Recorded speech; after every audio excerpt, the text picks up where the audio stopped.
but we could be alone. Between city lights, we don't have to hide. I wanna go, do you wanna follow? There's something in the air, I can't explain it, but it's there. Ain't nobody gonna find us in our secret love affair. I don't wanna have to hide no more, it shouldn't be unfair. I wanna go, and I wanna know, do you wanna follow? Baby, do you wanna follow? Come with me, do you wanna follow? Baby, can't you see that? I wanna go, and I wanna know, do you wanna follow? Baby, do you wanna follow? Come with me, do you wanna follow? Baby, can't you see that? I wanna go, and I wanna know, do you wanna follow? I can't understand why we can't hold hands, but they don't know what we have is real love. Aren't you sick and tired of having to hide? I know a place, do you wanna follow? There's something in the air, I can't explain it, but it's there. Ain't nobody gonna find us in our secret love affair. I don't wanna have to hide no more, it shouldn't be unfair. I wanna go, and I wanna know, do you wanna follow? Baby, do you wanna follow? Come with me, do you wanna follow? Baby, can't you see that? I wanna go, and I wanna know, do you wanna follow?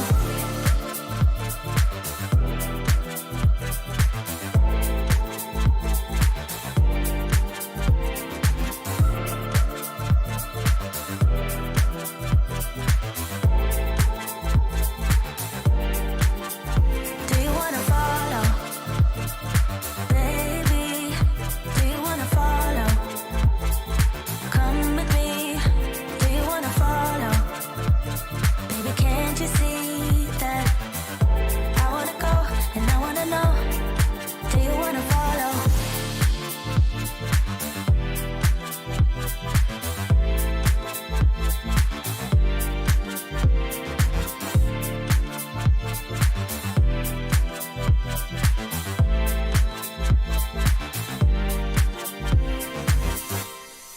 What's up, everybody? Welcome to the live stream. Yay, my audio devices work tonight. We're not going to start the stream with me just shouting into the nothingness while you guys go, sound, sound, sound. Nope, tonight I will be able to say whatever I want, and you'll hear it.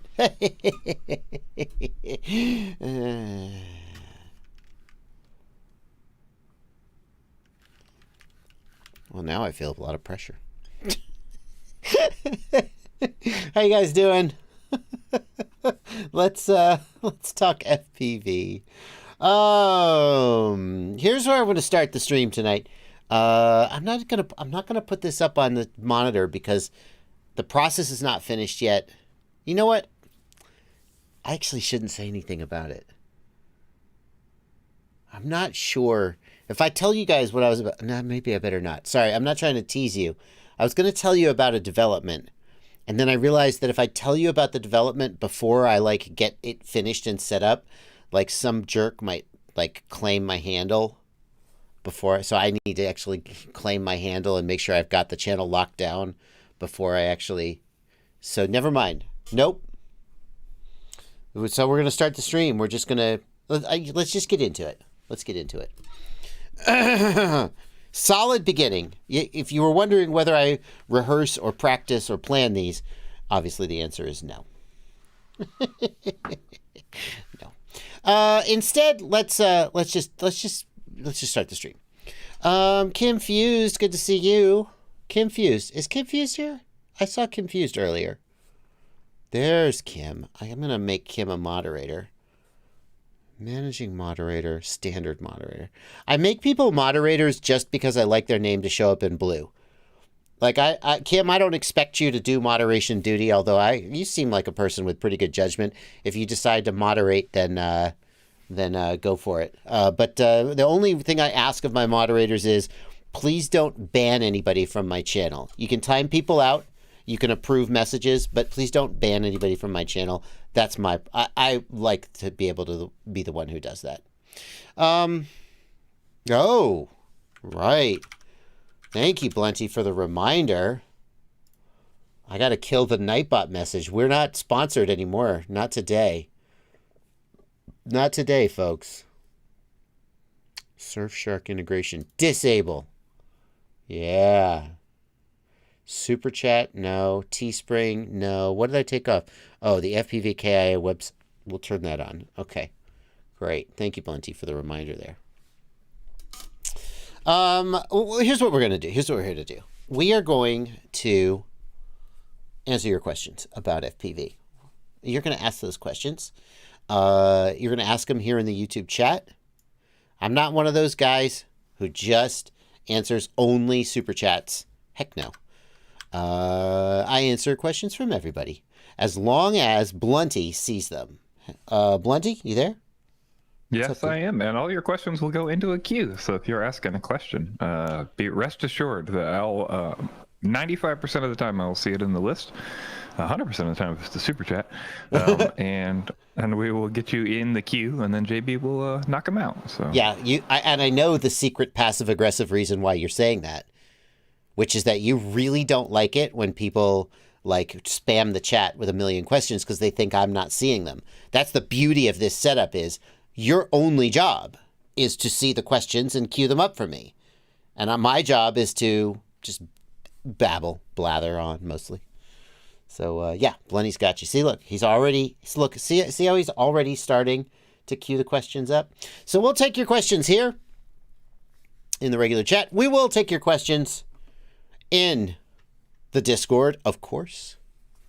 We'll take your questions in the Discord. The reason for that is because the people in the Discord are my patrons. Yeah. And when people pay you money, you have to pay extra attention to them. That's what I learned from my father. No, my father was quite attentive and did not require me to pay for his attention. My wife, on the other hand...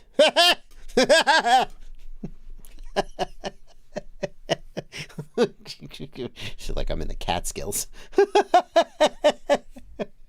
My wife, any joke that ends with my wife it's not a good joke today. It's a boomer joke. Yeah. And of course I'll be taking questions in the super chats. If you guys need me to read your question on stream, hit the $ down here, leave a super chat. That is the only way to 100% guarantee, 99.999% guarantee. Occasionally we miss one by accident that somebody is going to, we're going to read the question on stream. But as always, if I don't get to your question, you are welcome to email me. jb@joshuabardwell.com is my email address. I answer between 50 and 100 messages a day, most days. Usually have a one-day turnaround, but not always. If you have a question in that's taking longer for me to answer, there's probably a good reason for it. It's that I don't like you. So you can always email me if I don't read you on the stream. What's that big box to the right of the stream deck thingy? Asks One IFPV. You mean this box right here? That's not a box, it's a speaker. I have two speakers. You can kind of see this one. I have two speakers on my desk, so I can get that sweet music. And many people will tell you that having speakers laying sideways on your desk is very, very bad for monitoring because blah, blah, blah, blah, blah. Don't care. I'm not, that's where they are. That's where they live. And that's the end of it. JLGFPV asks, how do we become a moderator? There's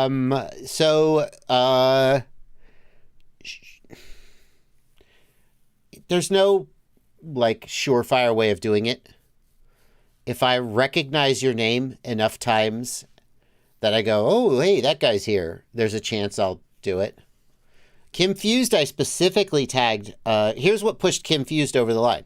I recognize Kim Fused names. I've seen Kim all over the internet, but I have recently been doing these Rotor Riot Quad Crew things. Quad Crew is a Rotor Riot subscription service. You get discounts on Rotor Riot gear, but you also get access to these exclusive monthly live streams. And I've been seeing Kim in there a lot. So like now I went, oh, Kim. Yeah, I remember seeing Kim. And then I was just like, hey, I should make him a moderator. That's it. I feel like the implication there is if I haven't made you a moderator, it's because I don't care if you're in my stream. And I would feel bad if you took that inference away from it. Jody Moreau wants to know what's my Discord channel. My Discord server is available to patrons. So if you want to join it, and you definitely should, it's amazing. It's one of the best resources. And I wouldn't say that, but the people who are on it say that I undersell it. And so I'm like, okay, I'm going to try to do a better job of selling it. And it's so great because of the people who are on it, not because of me, because they do all the heavy lifting mostly. But it's a really great resource, and you can join my Patreon to become a member. Link down below if you want to do that. Speaking of sponsors, I need to get my Mio sponsorship rolling. That is an old joke, B-Man. A callback to an old joke. I'm down. I'm down for that. Let's get some questions, okay? Can I get a channel wants to know, UART config for a tricopter? I can't help you with that, man. If you're doing anything in Betaflight that is like a weird mixer, like tricopter, don't build it. Here's what I would say. If you're thinking of building a tricopter, don't build a tricopter. It's just don't. Tricopters were good way back when we didn't have ESCs with braking. What's that got to do with it? Before we had ESCs with braking or damped light or whatever you want to call it, the only way to make a prop slow down was through drag. The motor would slow down and the prop would just... With braking, the ESC can actually actively slow the motor down by using the FETs, and you get much faster deceleration on the motor. The reason that's relevant is when motors have very slow deceleration, your yaw performance sucks. The quadcopter, if you yaw at too high of a rate, the quadcopter would get totally destabilized and it'd be bad. So way back when, like 6 years ago, 7 years ago, I don't know how long, a long time ago, way back when, if you wanted a multi-rotor to have good yaw performance, you put the motor on a servo and you tilt the motor back and forth. And that's how you get swooshiness, is what David Windishall used to call it. Probably still does. But even David Windishall has given up on tricopters. He invented a whole fork of Betaflight, or clean flight probably, called TriFlight. He developed his own flight controller that was specifically designed to be used on a tricopter. He was the foremost proponent of tricopters in the world. He gave up on tricopters and was like, nah, it's not worth it. Don't. And if David Windishall gave up on tricopters, so should you. Because here's the thing about tricopters. They actually suck. It just turns out that before tricopters, quadcopters kind of sucked more in a very specific way, the yaw performance. And the reason tricopters suck is that their yaw performance is with a servo, and a servo has to tilt a motor side to side to make the quadcopter turn. And that, think about the gyroscopic effect, right? If you have in science class where they took a big bicycle wheel and they spun it up and then you twist the bicycle wheel and it's really hard to twist. That's what your propeller's doing. And the servo has to fight that. And the servo's not that freaking precise. And if you lower the throttle to idle, now you have no yaw performance. And a lot of other, and if you crash, that servo's freaking braking. Tricopters suck. So, and now we have ESCs with braking, so we have great yaw performance from our quadcopters. There is no reason to build a tricopter today unless you are a glutton for punishment or a historical recreationist. If you're the kind of person who goes out into a field with a Civil War uniform on and sits and cooks freaking bacon over a fire, and that sounds like a good weekend to you, go build a tricopter. Because it's just as painful and just as pointless. But if you enjoy it, more power to you. But if you actually want a quadcopter to fly well, don't build a tricopter. Oh, it turns out tricopter designs have been very good for the last 10 years, is how I imagine your voice when you say that. No, they haven't. I flew David Vindestall's tricopter mini. It was a great tricopter. It was a shitty multi-rotor. It had all kinds of problems. Even the best tricopters are bad. Sorry, Quad Duck. Okay, so UART config for tricopter. I don't understand what you're asking. I don't think you should do what you're doing, and I'm not going to have any part of it. Good luck. That's where I draw the line. I will help anyone. Patron, not patron, don't care. Speak English, don't speak English real well, I'll try. But if you're building a tricopter, you get out of here. You get out of here. That's, I hope, can I get a channel has a sense of humor about this response? CKFPV wants to know, what is an easy to use video editor that you would recommend? I recommend, if you're looking to get into a video editor, that you take a look at DaVinci Resolve. DaVinci Resolve is not particularly easy to use. It is a full-featured pro-grade video editor. But it's free, and there are lots of tutorials about it. And it would be better for you to spend your time, like, once you learn to do basic stuff in DaVinci Resolve. I'm going to import my footage. I'm going to put my footage on a timeline. I'm going to cut the clips together. If you go through a very basic tutorial and learn to do that, it will be just as easy or hard as anything else. And then you will have an actual skill, as opposed to learning a oversimplified editor that you will run into limitations. Because eventually you're going to be like, oh, I want to do this, and your easy editor won't do it. So I would suggest you download and install DaVinci Resolve, and then look up a tutorial for DaVinci Resolve, just a basic 101 getting started, and spend a little time there, and that's what I would say. There are other editors out there, but they're not that much easier than DaVinci Resolve. What they are is less capable. The actual process of import the footage, drop the footage on a timeline, cut the footage up, and you shuffle it around and export it, that's the same no matter what editor you're using. It's just that on an easy editor, you'll hit a ceiling where you can't go any further, so you may as well spend your time doing something good. So you don't recommend tricopters? I'm confused. No, I'm not gonna. So tell us how you really feel. I did. Oh, and you better believe that's going on the Livestream Clips channel, isn't it? Do you guys know about my Livestream Clips channel? Real high quality content like that goes up on the Livestream Clips channel. Joshua Bardwell Livestream Clips, 9.4K subs. We're going to break 10K soon. Is Blunty, do you think that's going to make the cut? That'll make the cut. Don't worry. Yeah, you're damn right. The title will be something like "Tricopters Suck."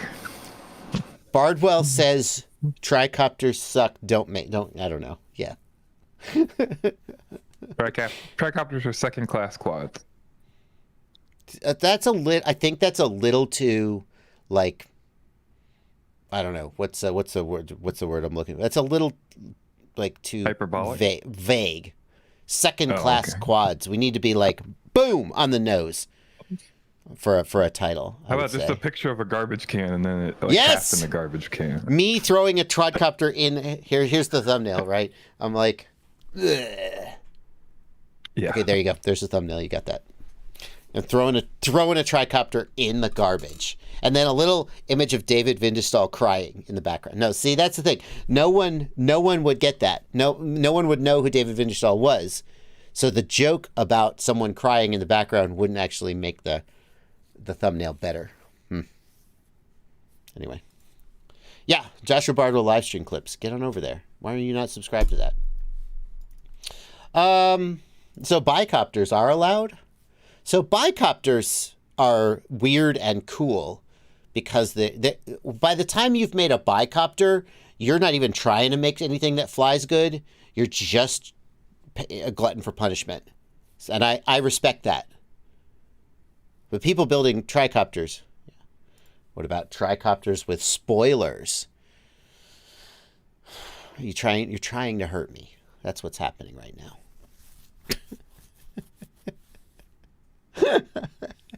Okay.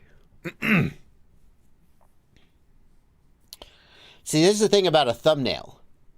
What's the goal of a YouTube thumbnail? The goal of a YouTube thumbnail is to communicate to you two things. Some people would say the goal is to get you to click. But the problem is that a clickbait thumbnail will get you to click, and then you'll be like, F this guy, and not watch the video. So the goal of a thumbnail is to, one, communicate to you what is in the video in such a way that when you click the thumbnail and watch the video, you feel like you got what you wanted and are not disappointed. And two, to get you to click the video. So there are a whole bunch of honest, accurate thumbnails that are boring and not eye-catching, and you won't click them. But the problem is that sometimes people get a little too up their own butt when making thumbnails. I'm talking about myself. I don't want anybody to think I'm pointing a finger. And you'll like think of this really clever pun or really clever joke or really clever reference. I'll give you an example of it. I got it. Oh, crap. Shoot. Yeah. I remember. It took me a second to remember the pun I was trying to make. So this is an example of it. BLHeli32 setup not in sync with master. What does it mean? And the joke that I put on the video was a thumbnail. Come on. Load. Please. Where's the thumbnail? I just need the thumbnail, you piece of... Where's the thumbnail? Hello, vidIQ. Where's vidIQ? Oh, I don't get vidIQ, so I don't get the thumbnail. The joke was that I put a picture of the Backstreet Boys, and then I named the video Not in Sync. Now that's a clever and funny joke, in my opinion. It's not in any way going to make somebody want to click the thumbnail, though. That's an example of a time when I got a little too I was just too impressed with my own humor. Fortune mentions the orca video. Bring your orca goggles back from the dead. I want to know the story behind that thumbnail. Well, so that thumbnail, I'll tell you the story behind that thumbnail. That thumbnail, here. Can I full size this thumbnail?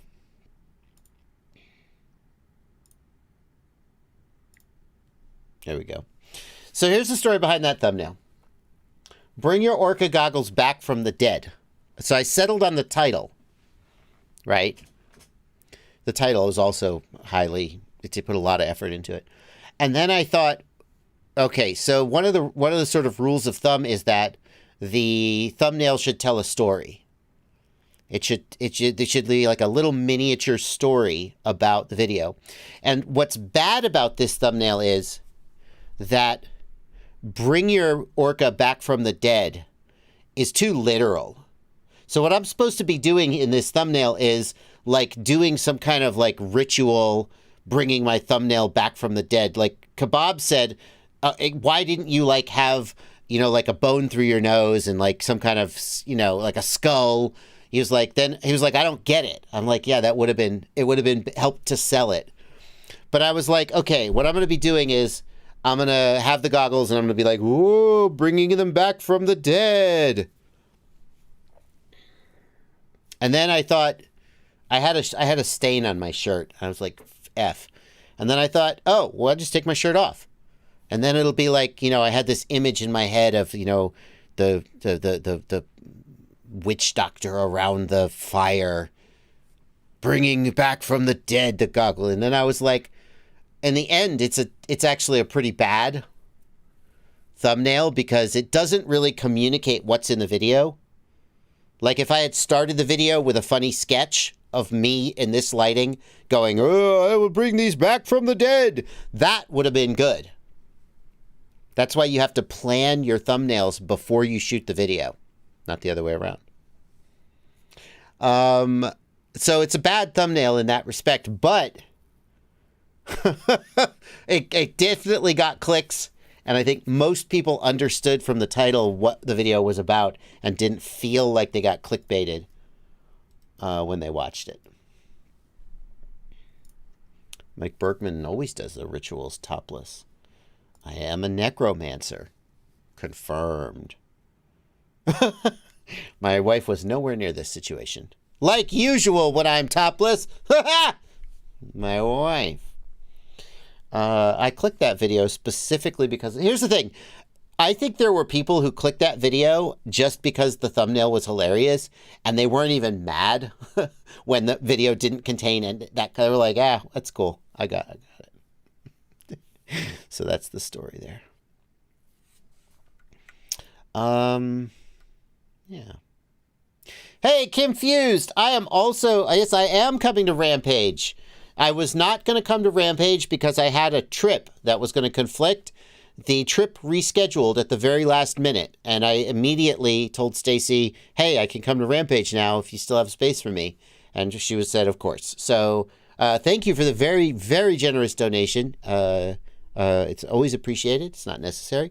But, yep, I'll be there. So I'm glad. I'll be glad to hang out with you.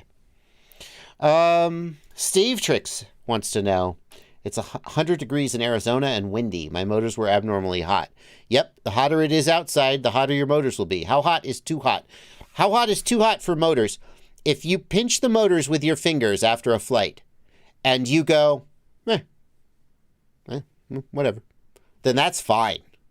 If you pinch the motors with your fingers after the flight and you go, I don't like this, that's on the edge. And if you pinch the motors with your fingers after a flight and you go, whoa, that's too hot. That's the rule of thumb. If you are a blacksmith with great calloused fingers or a chef who doesn't feel heat in your fingers because you've burned all your nerve endings out from touching things in hot pans, these guidelines do not apply. These are for normal people. All right, we got to focus. I got to focus on the Super Chats a little bit. Oh, we only have 4 Super Chats. Well, this won't take long. I'm going to read the Super Chats, the rest of the Super Chats. We've only got 4 of them. And we will get back to the regular chats. Broondog, thank you for a $5 Super Chat. I'm currently gathering parts for my first O3 build. If I use 2 left-hand antennas and crossfire, do I need to worry about the dual band? If you are not using the DJI Gray controller, you do not need to worry about dual band. Only get 5 gigahertz antennas. Do not get dual band antennas in that case. What I would recommend you do, though, is I would recommend using the stock antenna with the O3 Air unit and the factory antennas on the goggles too, assuming you're using the goggles 2 or the Integra. Those antennas are linear polarized and they work well together and you get great performance out of them. The only reason I would use aftermarket antennas on the O3 would be if I had the V2 goggles. And I understand this is complex, so pause it, rewind it, play it back again, write down notes, make diagrams if you need to. It's annoying that it's complicated. With the V2 goggles, you might have aftermarket antennas on the V2 goggles. And what makes the V2 goggles different is that the V2 goggles, you can replace all 4 antennas with circular polarized antennas. Whereas on the goggles 2, you can only replace 2 of the antennas. The built-in antennas are not replaceable. So with the V2 goggles and the O3 Air unit, I would have left-hand polarized aftermarket antennas on the goggles and left-hand polarized aftermarket antennas on the O3.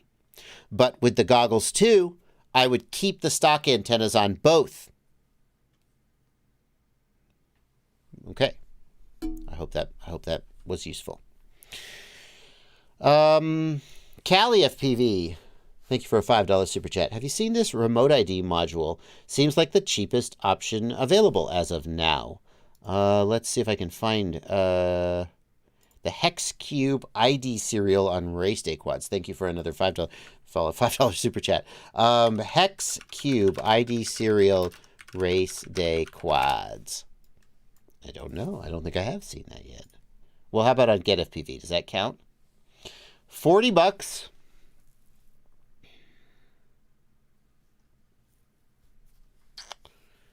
It is 25, blah, blah, blah. Does it have a built-in antenna? GWR8. Does it have a built-in antenna? It takes the GPS in, I think. Does it have pass-through? No. I believe it has to interface with your flight controller to separately receive the GPS. It's not like a pass-through with two plugs. That's my understanding of it. Does Betaflight do that? No, right now it works with RGPilot, I think. Okay, so if you're using Betaflight, this is not useful. Great. Currently, I believe that is the case. I mean, in theory, Betaflight could do that in the future. What's interesting about this is that it is getting, if Blunty is right, and if he's wrong, then I mean, I never believed him in the first place. But if Blunty is right, then this unit is getting GPS data from the flight controller, which some people would have said that FAA wouldn't allow that because the flight controller could just fake the data, and then they wouldn't. That wouldn't be like secure. What it is FCC and CE certified. Presumably, Blunty, it has a declaration of compliance, or they wouldn't be selling it. Do you agree? Yeah, or it might be pending. I let me see if I can find it real quick on the list. Okay. Declaration of compliance means that the manufacturer basically said to the FAA, this complies with the rules. And the FAA was like, we'll see about that. But they accept the declaration of compliance. And then later the FAA may come back and go, no, it doesn't.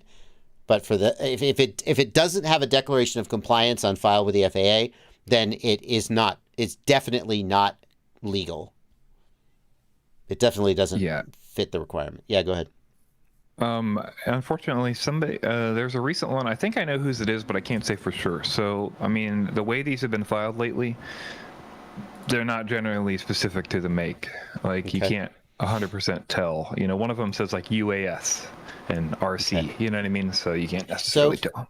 If we give it the benefit of the doubt that it has a declaration of compliance, that would be very interesting because it would mean that the FAA theoretically would allow the remote ID device to get the GPS information from the flight controller, and that would create an avenue for people to comply. That is interesting. I can tell you that is the like there's no requirement on the GPS side to vet that information somehow, right? Yeah. Like it doesn't need to like do a checksum with the GPS, or you know what I mean? It's just taking info over a UART and it's using that data as valid. Well, go ahead. My understanding of really how the tamper evidence stuff actually works is they want you to like pop the chip, and then that's it. Like basically, you can't interfere with the actual remote ID broadcast signal and the data that is leaving the remote ID device. That would be great. Not the data that is going into it. Because let's just state the obvious for those who haven't quite clued in yet. What that would mean is that you could theoretically fork Betaflight, make a version that reports bogus GPS data to the remote ID unit, and then essentially, but it doesn't make any sense because at that point, why wouldn't you just fly without the unit? Either way, you're not compliant. But it does, I mean, it's interesting. Well, I mean, also we have to remember that technically there is an exception in the ASTM that allows you to fly without a GPS lock because it's covering for indoor or GNSS Canyon. So you don't necessarily even have to have GPS data broadcasting. You just have to try, and the module has to approve that it tried. Also, for anybody who doesn't So know, dumb. this stuff So is dumb. all essentially like just checking off a list and submitting it, and then you get rubber stamped by the FAA. There's no checking of the module. They don't vet any hardware. They don't vet your testing. They just look at you writing down on a list and assume that you're not lying. Yeah. And then later, if you're lying, they like, hey, and then you get in trouble. That's the thing that I don't get about this. And I don't want to go on I don't feel like tonight's a good night to go on a remote ID rant and spend 20 minutes talking about this. So let's not. But whenever people try and get clever about remote ID and they're like, aha, I could fake the GPS data. And I'm like, as long as you're not complying with the rules, why not just not have the unit at all? The only time it was beneficial to try to like fake something or be is if it helps you avoid getting caught, which maybe it would. But if you assume that you're not going to get caught, you just don't just break the rules. You're already breaking the rules. Why not break them all the way? Sometimes it seems like people think they're being clever by halfway breaking the rules when they're just going to get in just as much trouble as if they went the whole hog. Anyway. Let's take this one from Microcosm. Thank you for a $5 super chat, Microcosm. Can you share your experience getting your 107? Any tips for studying? Microcosm, I studied for my 107. I can't remember where I took sample tests for the 107.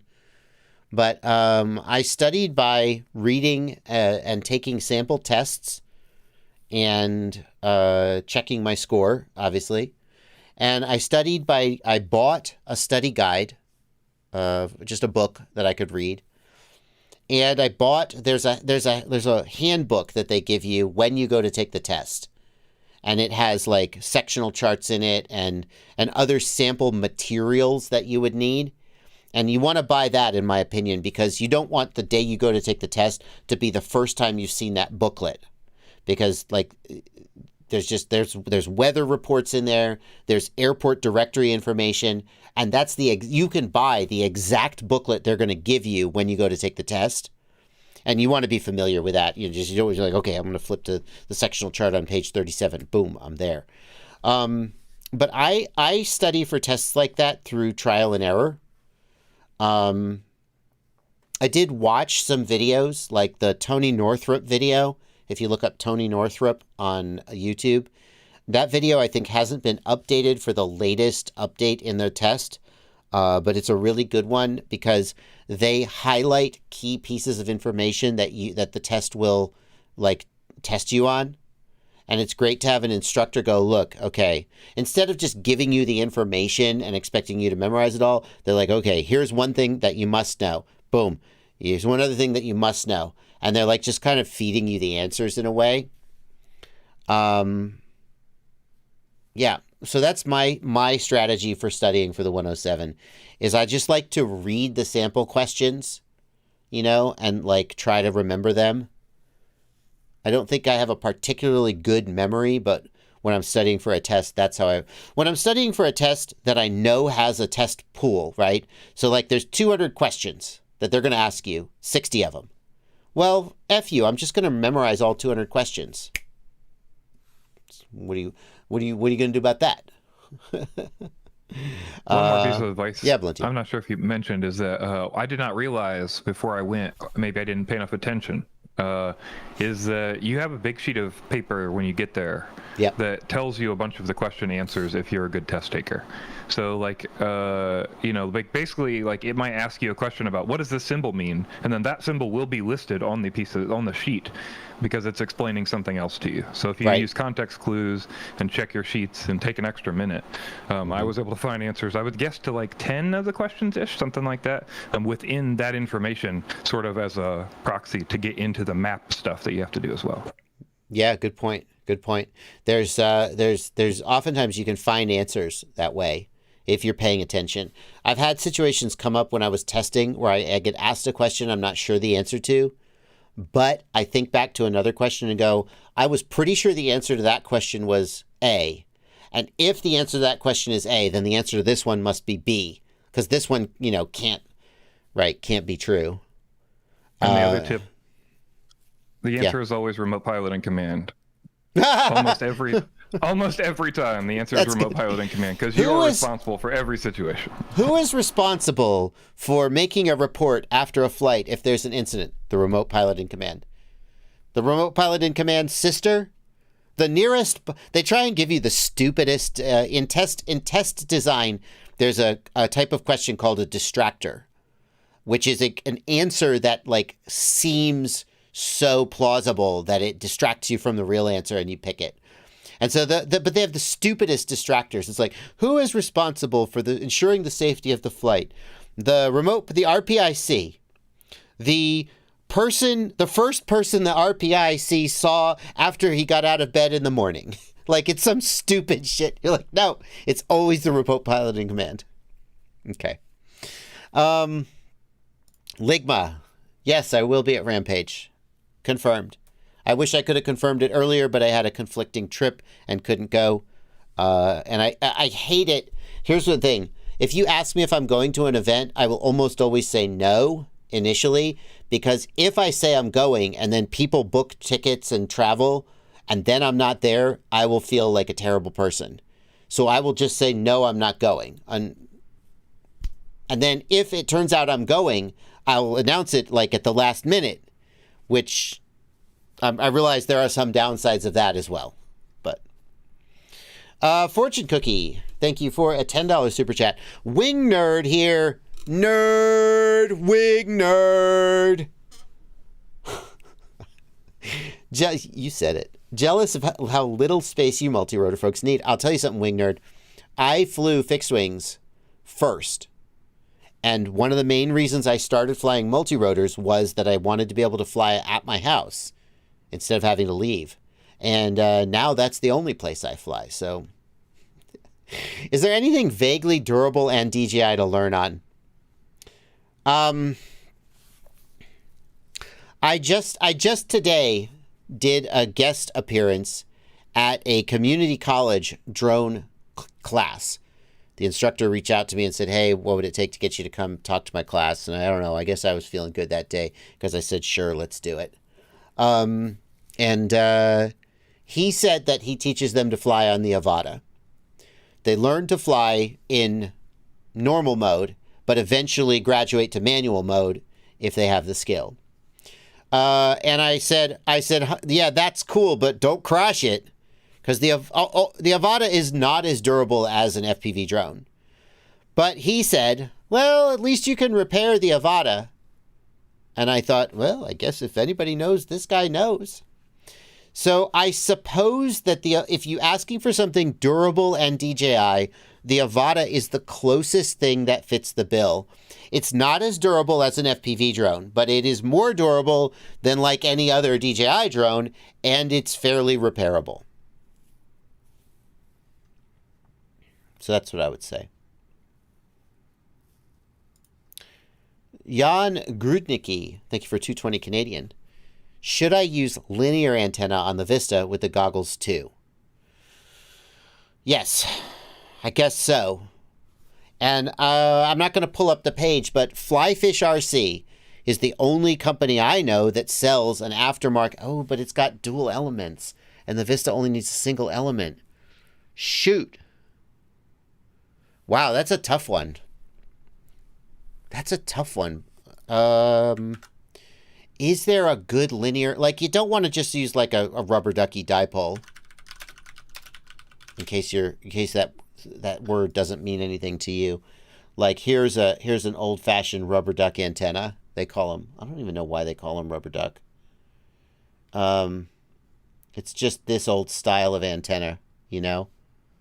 Don't use this. It is linear, but it's not durable, and it'll just fall apart. Okay, I have a question about this idea. So, even though the goggles are linear, putting a linear antenna on the drone means that orientation matters with the drone, right? Well, that's fair. So, Mike, I'm wondering if you would actually get more benefit out of a linear, or if you get more benefit out of something circular because you won't be flat. I mean, that's always been my argument for using circular antennas on drones, is that your orientation now doesn't matter. So That's interesting. That's an interesting point. So the O3 comes with a dual polarized linear antenna. So you've got two elements in there. I think they're at 45-degree polarization, which buys you some flexibility as the quad flips upside down. But the Vista doesn't have that. So could you argue that on the Vista you'd be better off with a circular antenna because you're getting 3-ish dB of loss for the cross polarization, but you're not getting any loss? I mean, I've made that argument before about other quads, so that logic must still hold. I guess that logic still holds.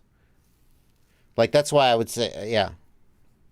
Okay, fair enough. No, you should not use a linear antenna on the Vista with the goggles too.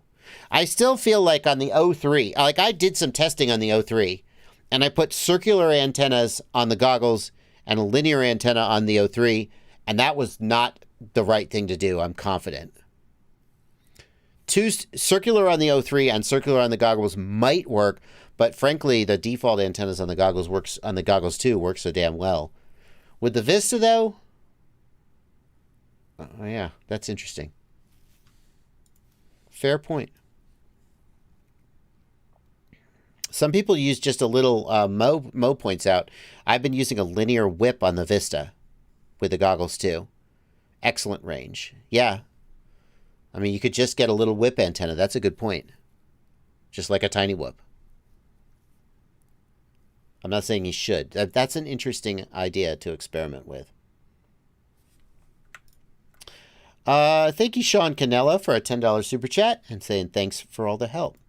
555 from Blizzard FPV. What's up, prop nuts?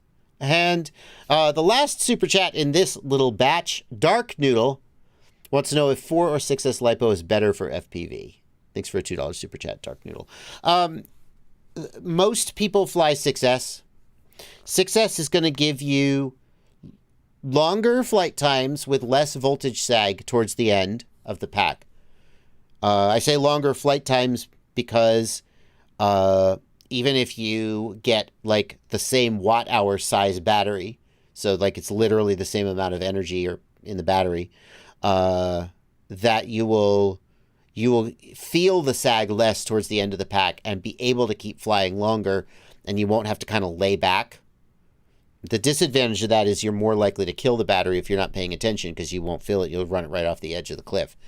The other advantage of 6S is that you can go to higher kV of the motors without getting detrimental effects in the tuning and the flight characteristics.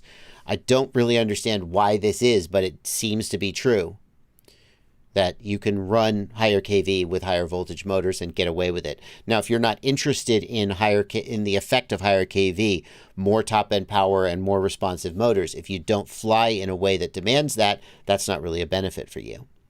The advantage of 4S is I'm convinced you're a little bit less likely to pop your ESC. I think that I don't know if that's like, I think that there are people who would argue about that. Like they'd say that 6S has lower amps and therefore it's less, but I think that the higher voltage is more likely to pop the ESC. That's just my opinion. And the other thing is that 4S batteries are cheaper by a fair margin, actually. I don't think this was always true, but maybe it was, but they're significantly cheaper today. 8S. That's the build. The 8S build is on my desk right now. I had to stop the build because I needed, so when you run 8S batteries, you have to have a voltage regulator for everything because nothing runs off of 8S except the ESC. And I thought, oh, well, I don't need to buy a voltage regulator. I've got a bunch of voltage regulators in a drawer somewhere. All those voltage regulators that I have in a drawer, you know what the max voltage is on them? It's like 26 volts, 25 volts. Because they're all made for 6S quads. So I couldn't use them. Yeah. So I had to buy a voltage regulator with like 40 volts max input. And it interrupted the build.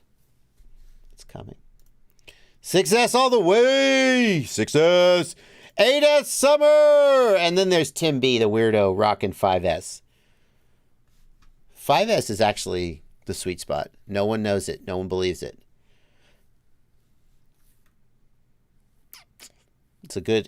Actually a really nice sweet spot. Blizzard FPV thinks Walkera is the best. Well, for $2.20, I will repeat that statement, but I won't believe it.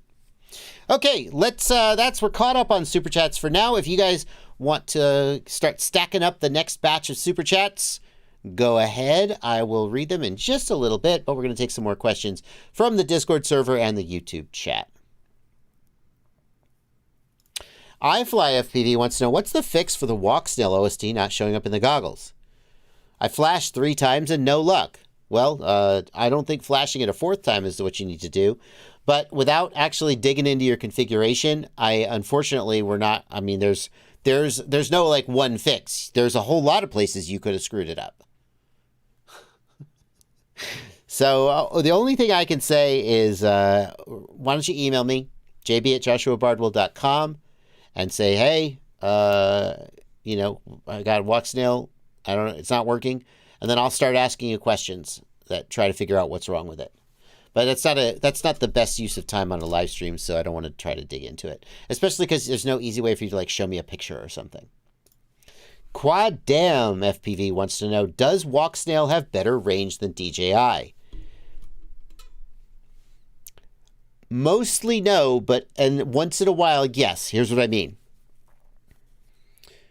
DJI will have better range and penetration than walk snail, especially the 03 unit, which just somehow is ridiculously good. I think DJI, the V2 and the Vista, is close to par with the walk snail. They're very close. There are some ways in which walk snail will hold the signal a little longer, but will be maybe a little worse but more stable. There are some ways, I personally think the way that DJI breaks up is easier to fly through than the way walk snail breaks up. Walk snail is kind of a smeary effect that can be really disorienting, whereas DJI just gets pixelated, but you can try and fly through the pixels. That's my opinion. But the 03 is just 03 blows everything out of the water. Forget about it. But DJI has a hard cap on the range of their systems that cannot be overcome via output power, etc. So with the V2 system and the Vista, the hard cap is around 13 kilometers. With the 03 and the Goggles 2 or the Integra, the hard cap is around 23 kilometers. And there is nothing you could do to exceed that cap. You hit that limit and the link shuts down. And so if you plan to fly past 13 or 23 kilometers, then walk snail has more range. Now, you're going to need high gain antennas to get out that far, but people have done it. So that's the answer to that question.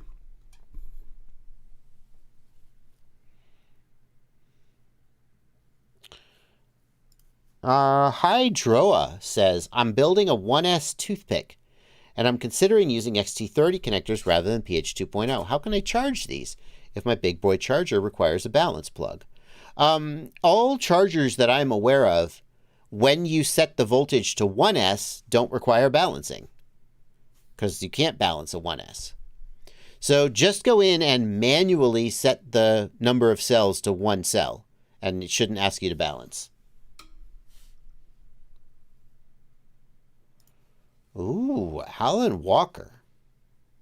Alan Walker says, we had a drone scout our house at 4 a.m. What's the best way to detect drone surveillance? That's a hell of a question. So, Alan Walker, I'm going to make some assumptions about you that may not be accurate. And if they're not accurate, there's no reason.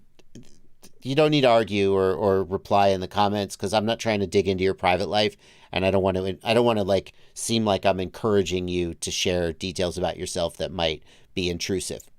I'm going to guess that you're not that interesting. Okay? Probably most people who are asking this question, maybe a drone flew over their house at 4 a.m. or near their house. Maybe it didn't. But if it did, it probably wasn't scouting their house. It was just happened to be flying nearby. Now, maybe you know more information that leads you to conclude, no, he's wrong. It was definitely scouting our house. And I'm going to answer that question too. And that's why you don't really need to be like, well, actually, I have a drug lab in my backyard. So definitely people would be scouting my house. See, that's the kind of thing I don't want to hear about in the chat. That's none of my business. Actually, no. If someone was scouting your house at 4 a.m., the first question I would ask is, who is scouting my house and why? Because the answer to that question is going to determine the response. Now, one reason that someone would be scouting your house at 4 a.m. would be that you're into some shit. And if you're into some shit, then, like, I'm definitely not going to abet a crime on a live stream. So I'm going to assume that you're not into any shit and can proceed with this discussion. So who's scouting your house? Well, if it's law enforcement, you should call a lawyer. You should call a lawyer. That's what you should do. If it's not law enforcement and it's just some nosy person flying their drone around your house, like, should you call the cops? Like, what are they going to do? What's the best way to detect drone surveillance? The number one way I think to detect it for a typical person would be through the noise of the props. You're going to hear it. There are systems out there, and if you have all the money in the world, you could buy one of them. Here's an example.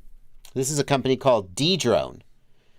I actually ran into D-Drone way back when I was doing Wi-Fi installs, and D-Drone was a service that some of my customers might have bought. D-Drone detects drones based on microphones that detect the motor noise and RF detection that picks up transmissions from the drone. So there's technologies out there that can do it. But they're not cheap.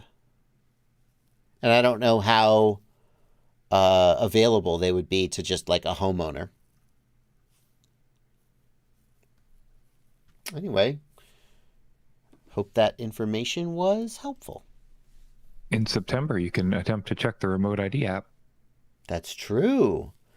If they have like a DJI drone, it will be broadcasting remote ID.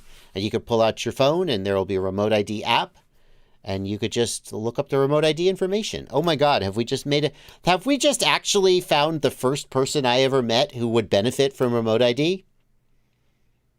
I mean, if we assume that this is a case where just an innocent person is having their home surveilled at 4 a.m. by someone with a drone, this is a case where assuming that person is just like, they're not a hobbyist who built their own drone, in which case, obviously, it's not broadcasting. If they've bought a DJI drone or something like that, which is fairly plausible, this person could just pull out their phone and find out who it is. Yeah. The other question that we're not going to dive into too deeply is, once you detect it, then what? What are you going to do? You're not going to shoot it down, because that's going to be a court case. Don't shoot it down. Well, depends on, how, in some places you probably get away with it.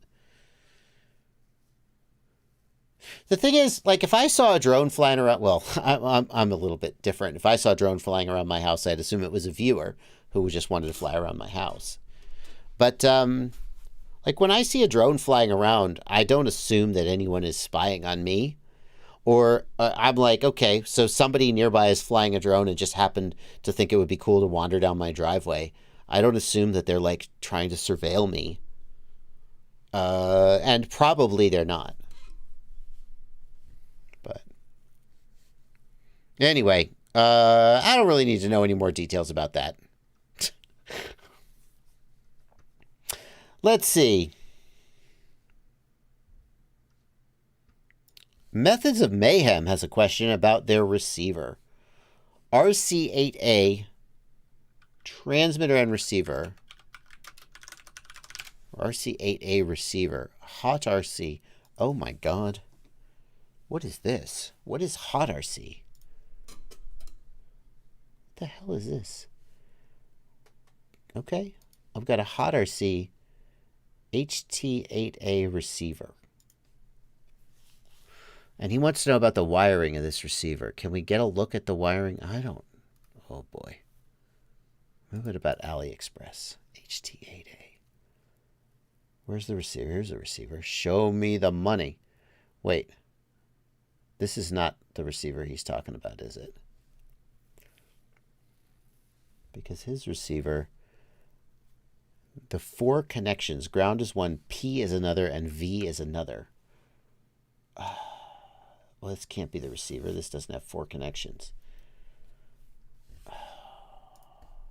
HT8A. Is it the HT8A? Oh, the HT8A. Okay, I'm not... HT8A. Oh, wait. Maybe I found it. It's no pinout. It's just the same damn pictures. It's just a different receiver. But there's no pinout diagram. This is useless. This is effing useless. The wheelbase is screws. Hey, Blunty, put that in your bad translation scrapbook. The wheelbase is screws. Makes sense. I'm sorry, man. There's no documentation for this anywhere that I can find. So I have no idea. I can't find a pinout diagram. I can't find anything. I can't help. I'm sorry. I just don't think the information is out there anywhere that it's certainly not out there anywhere that I can find it. So we're going to have to call that one a wash. I tried, man. Tyler Warnicki asked, what's the best way to record audio on DVR from the goggles? Is that even possible? If you fly analog, yes. I don't think there's any digital systems that support analog, so no. If you fly analog and you're getting audio, then it'll just automatically record the audio in the DVR. ET wants to know, I'm trying to build a quad to chase high-speed cars going around 100 mile an hour. What prop size or cell count do you think is best for top speed with a naked GoPro? To hit 100 miles an hour and have any flight time at all, I think you're going to need to be at least in the 7-inch range. I think you're going to need to be in the 7-inch range and up. For cell count, probably 6S, and then you're going to need to tweak your motor KV and your props to hit that top speed. But I don't think you have any chance of going 100 miles an hour for longer than, say, a minute with a 5-inch. I mean, don't hold me to that number. But 6S, because going above, like, if you really wanted to be a nutball, you could go up to 12S. And, like, you would build a Cinelifter style bird on 12S with, let's say, 10-inch props. And your cost is going to go through the roof. You're going to be buying APD ESCs for $80-$90 a pop. But you could probably get longer flight time. I think that you could do it with 6S and 7 to 10-inch props. And I don't know what motor KV you would hit and how you would make it happen. I think it would require some work. Yeah.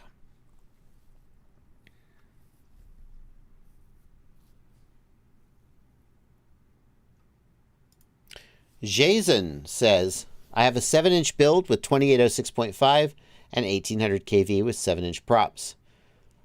It bounces or flies off when I arm. I'm thinking my 1800 kVs are too much. I disagree.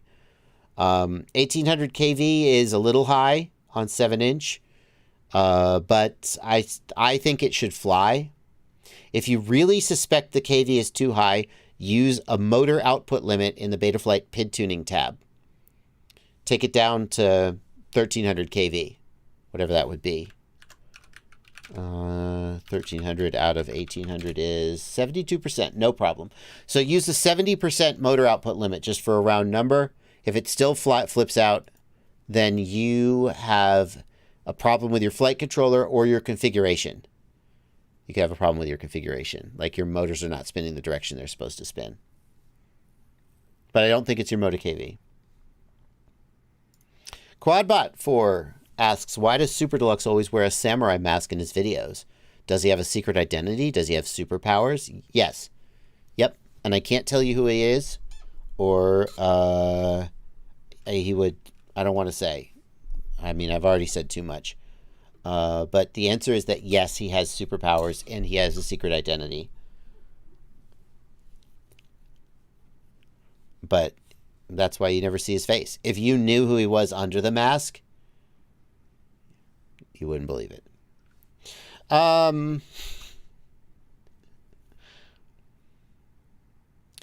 Gerald asks, why you guys all want to use goggles? Can't you use Linux and a monitor? Oh. Welcome to the hobby, Gerald. Welcome. You're new here. It's cool. And that's a question that many people have when they first get into the hobby. The main reason that people aren't using just generic display devices like your cell phone, or whatever, is the latency is too high. You need really low latency to fly FPV, especially proximity to obstacles like certain types of freestyle and racing. You need latency, ideally less than, let's say, 50 milliseconds glass to glass. And, that's ideally less, but 50 or 60 milliseconds, I think above that is where it starts to be like, oof, this is really affecting me. And many devices that will take a picture and display it wouldn't do it fast enough.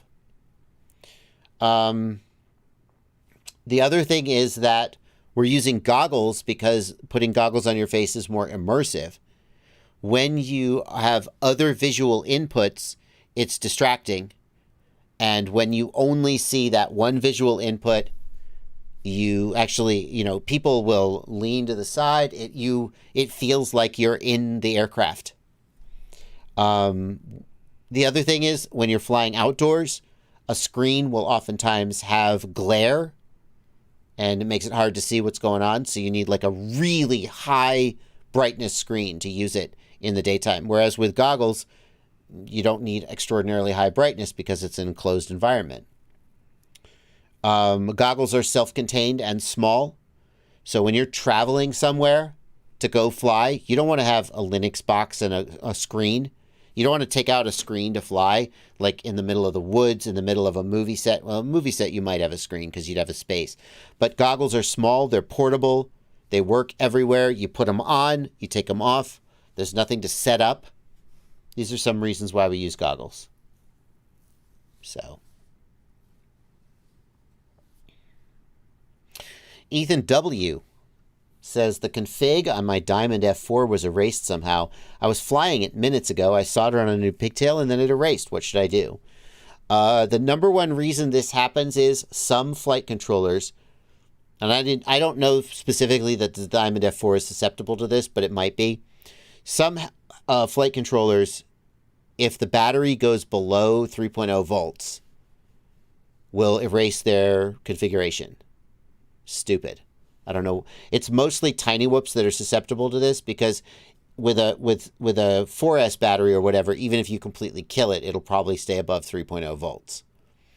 The best way to fix this would be if when you got your quadcopter, you had done a backup of the CLI dump so that when it got erased, you could just restore it.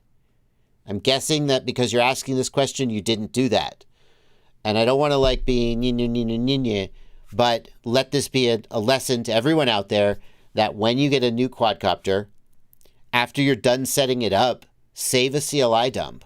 Or even before you're done setting it up, when you first take it out of the box, save a CLI dump. Because what if, while you're setting it up, you screw it up somehow? So when you first get a new quadcopter, save a CLI dump. And then now what you have to do is you have to go to Happy Model and you have to get the default config for your device, assuming it's a bind and fly. Or you have to set it up from scratch.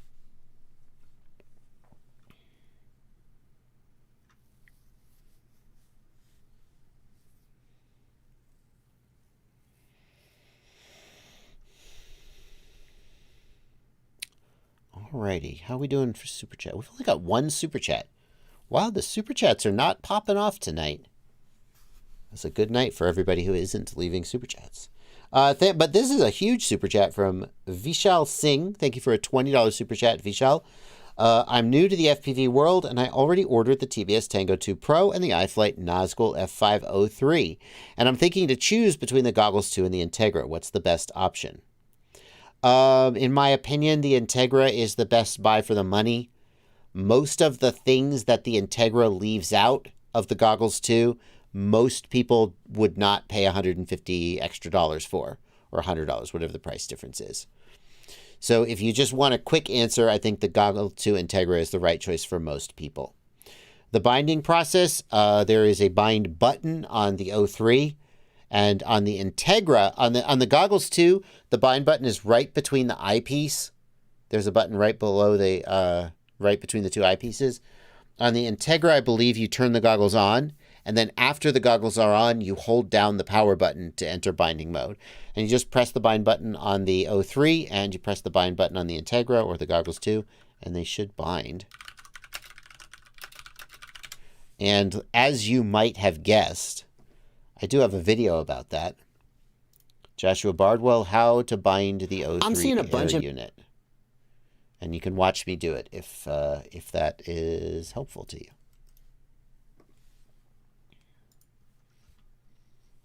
you.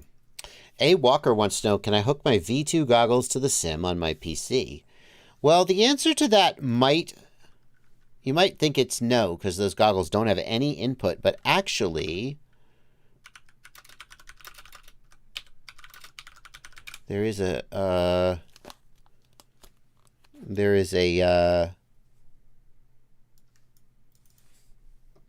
system, and it is called Moonlight. This is the only tutorial I ever find when I look for the tutorial. I mean, someday I'll make my own tutorial, maybe. It is not simple to get set up, but if you get it set up, it does work to give you video. And I'm told that it's low enough latency that it's flyable in the sim, for whatever that's worth. Moonlight Shim. So I would say go check out this video from Upic FPV. DJI Goggles V2 video in using USB Type-C tutorial. And until I make a tutorial someday, maybe, we'll go with this one. Is this a tutorial? Yeah, it is. It's a basic walkthrough of how to get it going.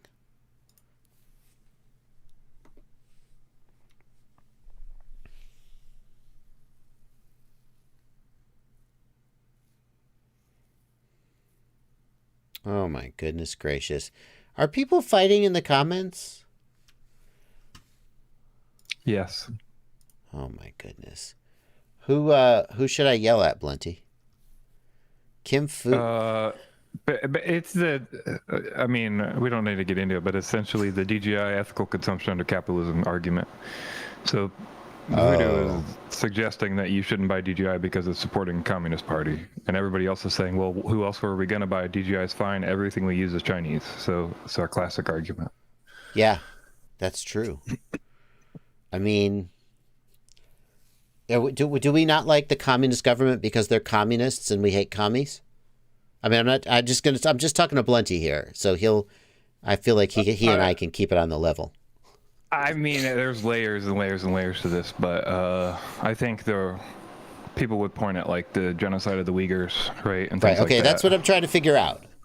I'm trying to figure out if we're specifically annoyed at the Chinese government because of specific actions that we believe they've taken, or if we just are like, the red Chinese. I grew up in the 50s and I've been taught by my government to hate other people.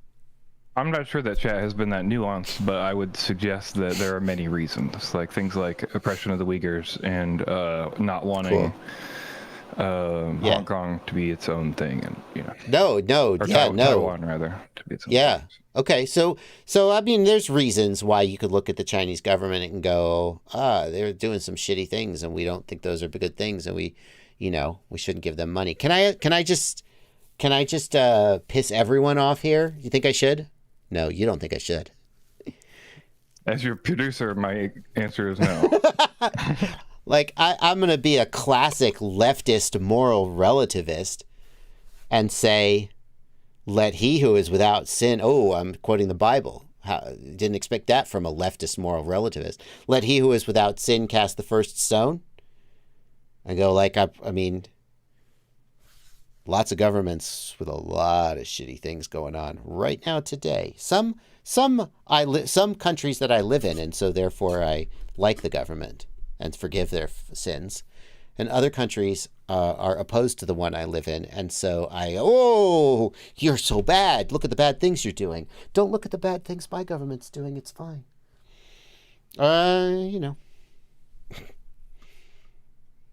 People are gonna navigate. My point is this.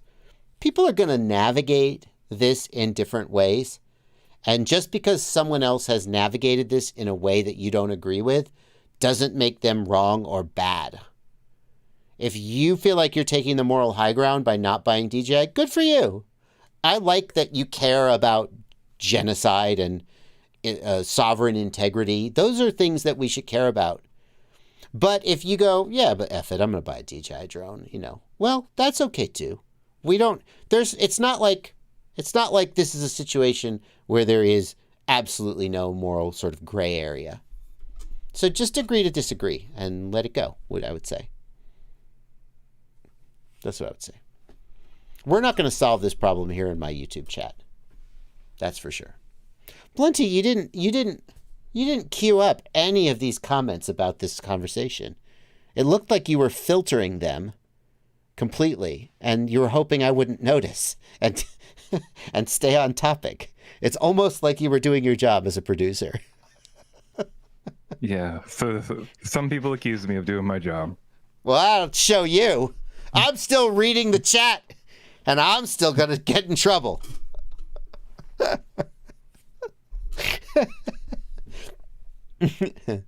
right. I will say this. The older I've gotten, everybody loves a story that starts with, the older I've gotten. You know that's going to be a good one. The older I've gotten, the more forgiving I have felt about an individual person in front of me who doesn't share my values. Like, it's really easy to see groups of abstract people out there who exist, who don't share my values, and who do things that I think are shitty, and to feel bad towards those people. And then when one of them is sitting in front of you,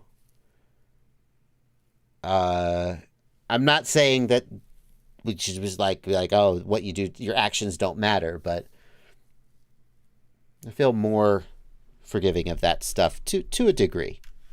To a degree. I certainly wouldn't judge somebody for buying DJI.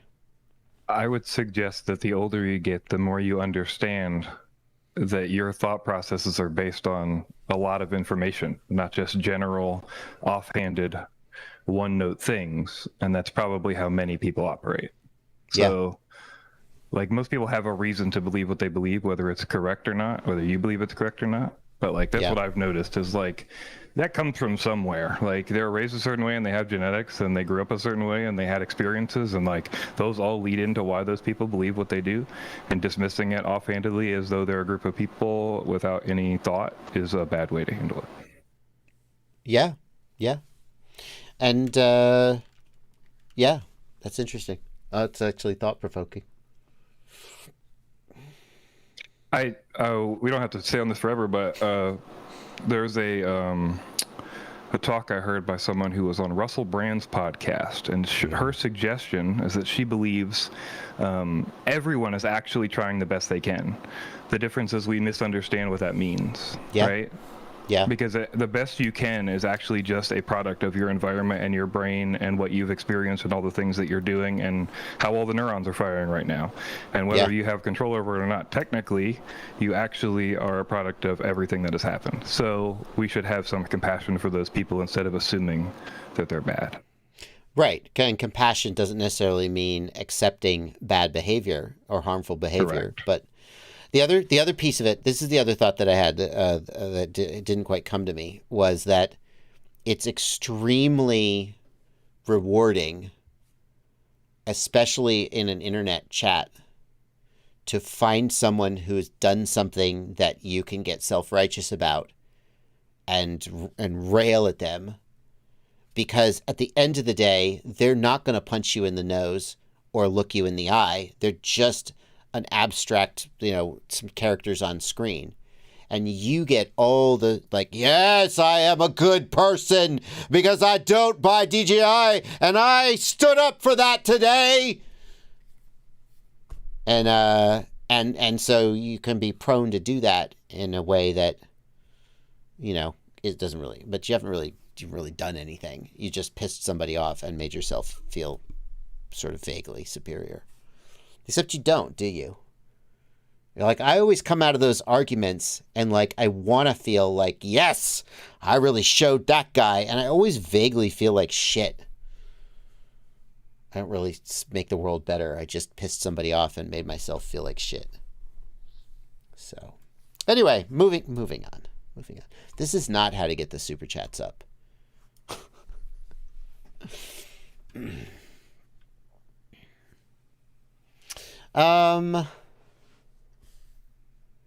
Podcast Nation wants to know, do you think the prices for digital will ever come down? I would like to enter in this hobby, but it's too expensive. No. Sorry. So there's two reasons why I say that. Number one is that it seems like inflation is bananas. And even if inflation stops being bananas, in general, the price of things tends to go up, not down. Now, we can think of, I know what you're thinking right now. You're going, wait a minute, but I can get a 60-inch TV at Walmart for $700. And 5 years ago or 10 years ago, a 60-inch TV was $2,000. The price has come down. The reason why prices come down has to do with economies of scale, or a proprietary technology becomes more widespread, or a patent expires, and therefore, there are reasons why prices come down. But and here's where we get into prediction, and I might turn out to be wrong, and then someone will point to this live stream clip and go, Bardwell was wrong. So acknowledge that that's what's going on. I don't see that happening for digital, and like the reason for that is that the market for digital, the reason that analog is so cheap is that it's based on technology that is incredibly widespread, and there's just, it's just a commodity. The chipset that does analog video encoding and decoding is practically a commodity. It's been around for decades. It's used all over the world. NTSC and PAL analog video, it's the same no matter where you go. With digital, one of the limitations on how cheap it will be is that each digital system is a little enclave to itself, right? And even if you look at like the DJI V2 versus the O3, they're using a different chipset to do the encoding. So we're no longer in a situation where we're going to settle on a sort of a single solution to do the encoding and decoding that everybody uses. So digital will never hit the economy of scale that analog hit because of its sort of balkanization, if you will. And digital will always be sort of advancing, at least for the foreseeable future. Every 2 years, there's going to be this new system that uses different technology. And it's always going to be this cutting edge thing. Whereas analog, by the time FPV pilots started using analog, it was like at the end of its life, right? Digital analog wasn't even used for broadcast television anymore throughout much of FPV's formative years. But I don't think digital is ever, if ever, not soon, going to hit this sort of area where it's sort of, you've got this old technology that's just sitting around and nobody's developing. There's only going to be this new thing around the corner, at least for the foreseeable future. So I don't see digital getting cheaper. I just don't see it. Some of the digital systems like HD0, I'm surprised at their economy of scale.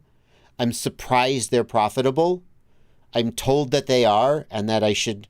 There have been times in the past where I've said, "Oh, I bet they might be selling HD0 at a loss," and people came to me and said, "That's not true. That's definitely not true." Okay, I believe you, but like I'm surprised that some digital systems are profitable today, and so I don't see them suddenly getting. The other thing is, and here's the last thing: why would DJI make their system any cheaper? What competition is going to drive their prices down? So then Walksnail comes along and they've got their system and they price it basically the same as DJI. Is that because their cost is basically the same and so they're shooting for the same profit margin? Probably not. Walksnail's cost, I think Walksnail's cost has to be higher than DJI's cost, if only because Walksnail is a smaller company with a smaller user base. Therefore, I would expect that they didn't have access to economies of scale like DJI does. And therefore, I would guess that Walksnail's margin is actually lower than DJI's. But again, I don't know if that's true. But I would certainly be shocked if Walksnail had lower costs than DJI. But regardless, they price it about the same.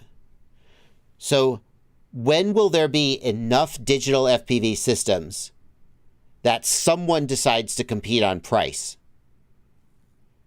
Like right now, there's 3 digital FPV systems in existence: DJI, Walksnail, and HD0. None of them are willing to compete on price because they have other things to compete on. So I don't see the price coming down. You call HD0 digital? Yes, it's digital. Digital is not like a measure of subjective quality. It's digital. Will digital always be closed source? QuadDoc, there is currently an open source digital FPV system. It is OpenHD. Is that what it's called? Yep. Thank you, Blenty. OpenHD. It exists. It is pretty janky. That's the short version. It's pretty janky. The reason it's janky is that no one has developed high quality, fast hardware. Like, check out the wiki to learn what's needed to get started. Well, wouldn't it be nice if that was a link? If only there was a way that this text could link me to the page that you're referring. Instead, I have to go search for it. When will this technology be created?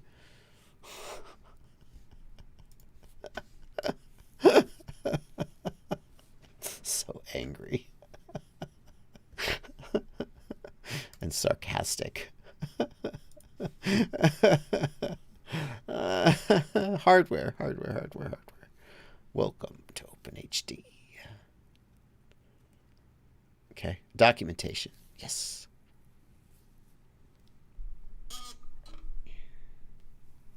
General FAQ. So, like, the minimum hardware you need to do OpenHD is Raspberry Pi.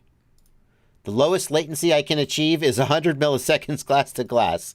Most setups are in the 125 milliseconds range. The easiest way to reduce latency is to use it on a laptop. Oh, yeah, that would That would reduce. I'm going to put a laptop out to be as my receiver. If someone was to develop a dedicated system on a chip or SoC, or even an ASIC that implemented OpenHD, that latency could go way, way, way down. But no one's done that. And then the other thing is that it uses Wi-Fi cards as their RF, which doesn't give you great range. So you would need a dedicated piece of hardware to run the video code and a dedicated piece of hardware to run. And at that point, that's when it would probably become closed source. Now, obviously, being an open source technology, you could only close it so much. But if someone were to develop an ASIC that runs OpenHD, I'm going to guess that that ASIC would not be sort of open source. Not that would... It's not that easy to reproduce those anyway, so. But it does exist. It does exist. Is HD0 not open source? Well, I guess that's true. A lot of parts of HD0 are open source, except for the core chip that does the heavy lifting. That's fair. HD0's core IP is still closed. The actual... Is it an ASIC? Or is it the other thing? It's the other thing. ASIC. FPGA is what you're thinking. FPGA is, yeah, that's it. Yeah, so I was worried I was getting FPGAs and ASICs backwards, because ASIC came to my mind first. Thank you, Blunty. So yeah, it's an ASIC, and basically the insides of that chip are completely closed off to the world, and no one can reproduce it without HD0. So that'll never be open. That's where their actual IP is. What is it that digital companies have to compete with to be the best? I mean, at the end of the day, the same thing any other video system has to compete with. Image quality, resolution, range, size, and power consumption of the video transmitter. All of the same things that they always have to compete with. How they do it, I don't know. How did Walksnail or Fatshark get their code? I mean, HD0's code. Walksnail and Fatshark partnered with HD0. So HD0 provided the chips, the ASICs, and maybe they even provided assembled boards. I don't know the exact details. And then Walksnail built goggles around them.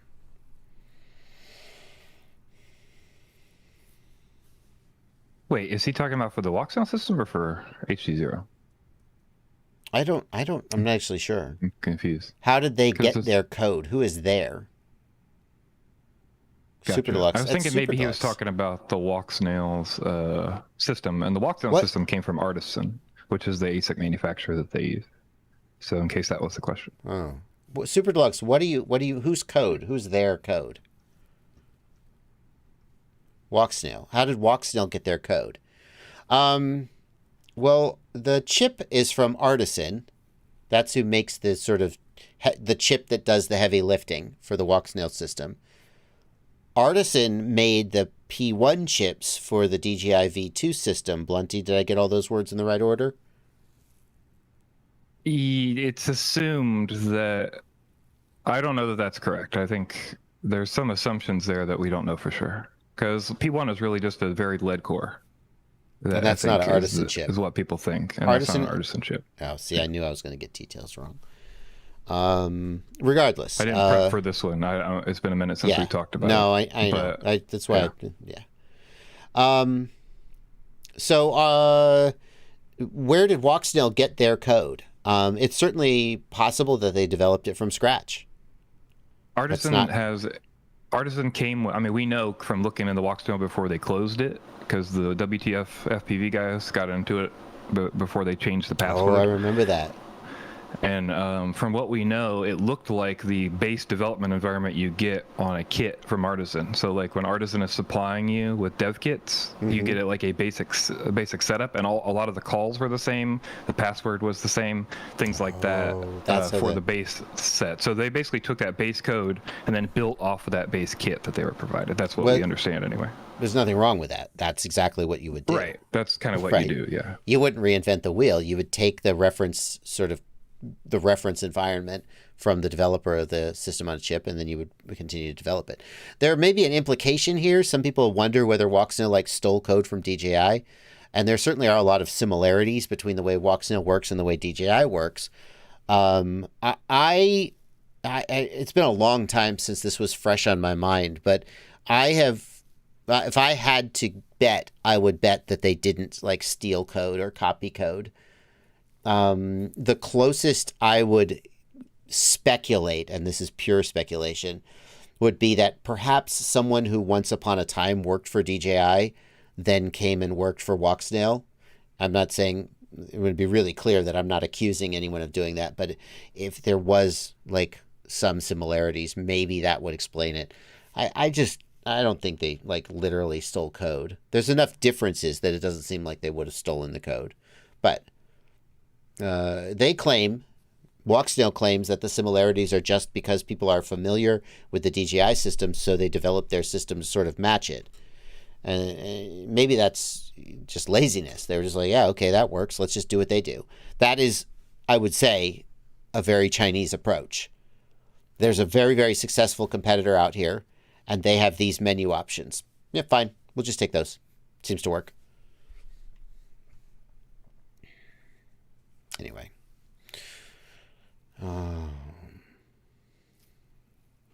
Let's see here. We got any? Hey, we lost the YouTube feed.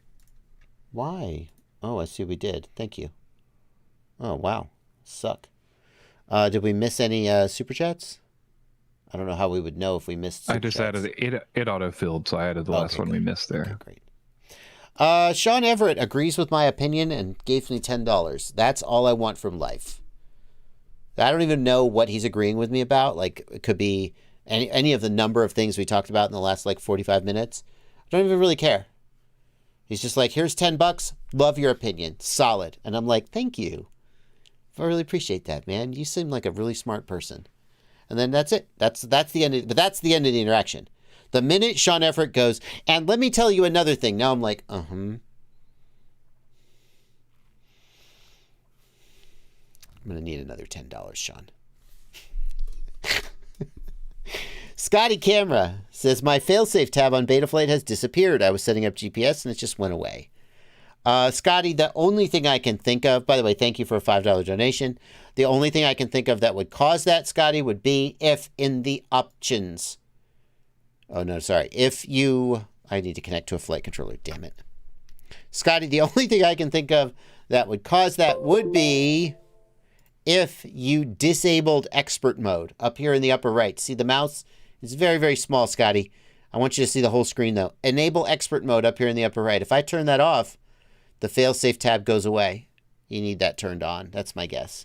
Other than that, I got nothing.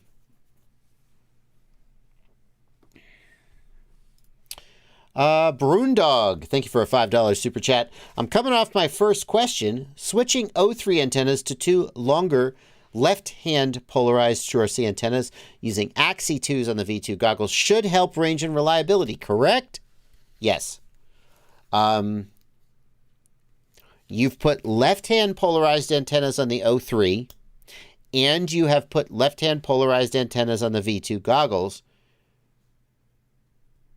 Well, I don't think you've made it worse. I don't think you'll have made it worse. If you have the V2 goggles with Axies, then I definitely think you should put left-hand polarized antennas on the O3. If you have the stock DJI antennas, they're linear, and you might do better with the stock O3 antennas. But you probably don't have the stock antennas on the V2s.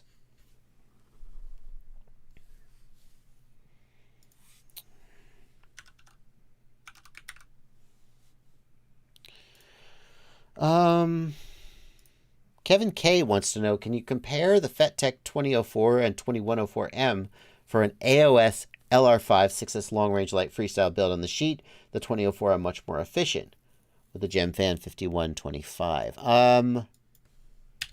Well, we can look.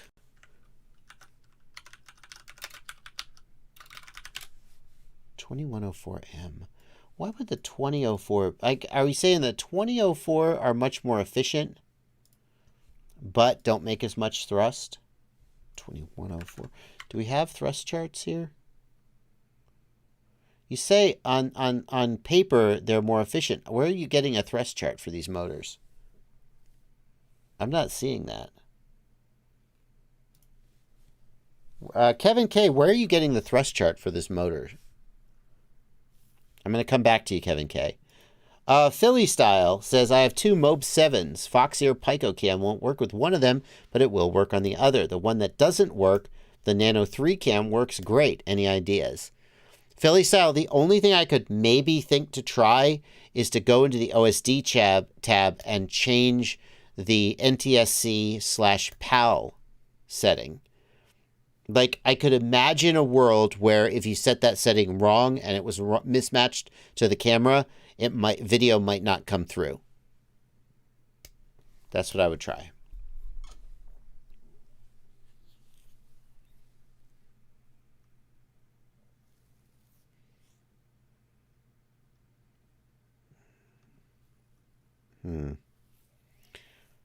Let's see here. Has Kevin come back? Will they answer? I don't see it. Kevin K. On the official site. But I went there, Kevin.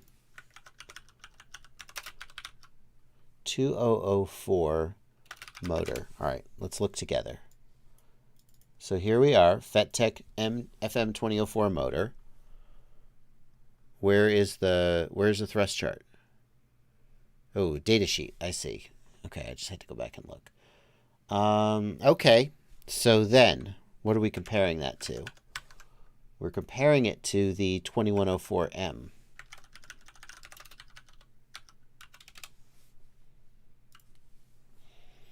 .2104M, and do we have a data sheet? Yay, we do. Okay, let's do that, and let's do that. And then, let's take a look at what we got. Can I close that? Okay, great. So let's see. 1800 kV, great.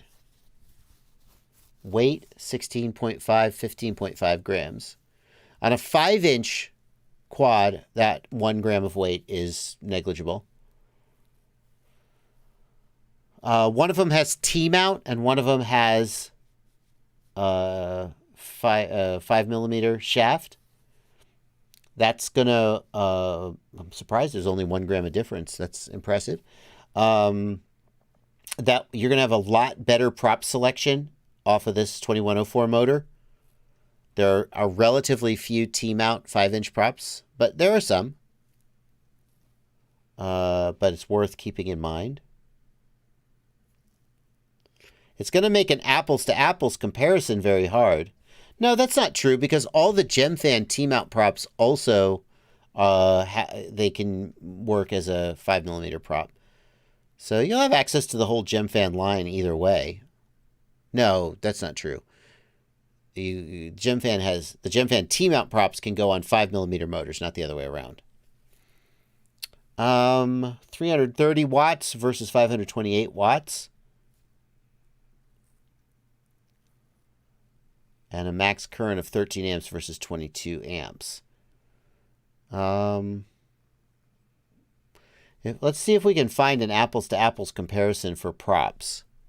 5125 by 3. Have they not given us any? No.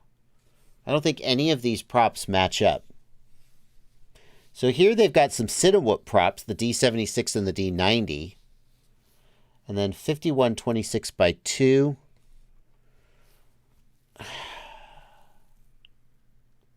$51.25 by 3. This I'm going to assume is a $51.25 by 2. Or maybe I'm wrong. Does GemFan make a $51.25 by 2? Maybe they don't. 51.25 3-blade, 51.25 3-blade, 3-blade. Okay. Let's assume that that's a 3-blade prop and look at the numbers. On 6S, at 50%, they pulled 2.4 amps, and they had an efficiency of 5.8 grams per watt. 24 volts, that's not an apples to apples comparison. Why would you do that? Okay, let's use 21 volts since they have it on both charts. At 21 volts, we got an efficiency of 2.9 grams per watt and an efficiency of 4.4 grams per watt. That's significantly better efficiency. Wow. How much thrust were they making?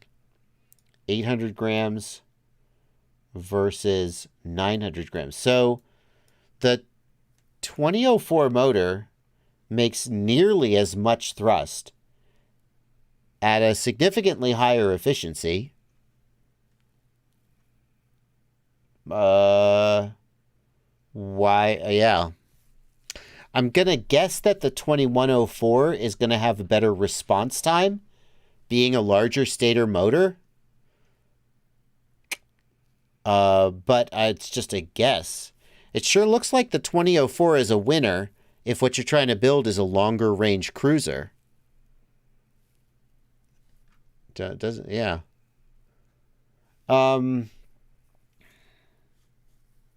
It's possible that the 2004 will be a less durable motor, but if you're building a cruiser, that doesn't matter to you. I think the 2104 would be more for like a lighter weight freestyle rig, and the 2004 would be more for like a cruiser, a long range cruiser. Anyway, I hope that was the kind of information you were looking for. Step off the screen and move the chair and mic out of the way. You guys think this is a green screen background? I think they want to make a green screen background. Oh, they want to make a green screen. Then what? Then what? Abraham sent in a super chat. See Discord, please, and thank you for the same reason. Oh. Okay, I see. Well, yeah, okay. So then they can put themselves in. Is that what they're talking about? Yeah, like when they're on Zoom, they can put themselves on your... Oh, that's amazing, actually. Hold on. Okay, I'll do that. Hold on. Maybe one with the mic and one without the mic, so I don't know if the mic helps. Or... Do you want to... Hang on. Do you think the live stream title should be there? Or should we get rid of that? I think we should get rid of it. So it just looks like... yeah. They can add their own if they... Yeah. And then your microphone should be in the way or no? Should the microphone be in the shot? Of course the microphone should be in the shot. Oh, what about this? Hang on. Well, because they're not going to be behind the microphone when they composite it. Well, if they're any good at compositing, they will be. Okay, fair enough. Man up. Okay, hang on. Here's what we're going to do. Okay, hang on. I have an idea. Hang on. Okay.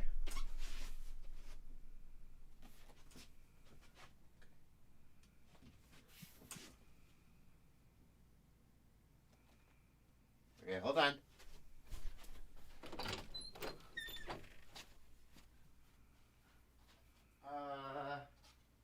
Oh, perfect. This is great. Okay.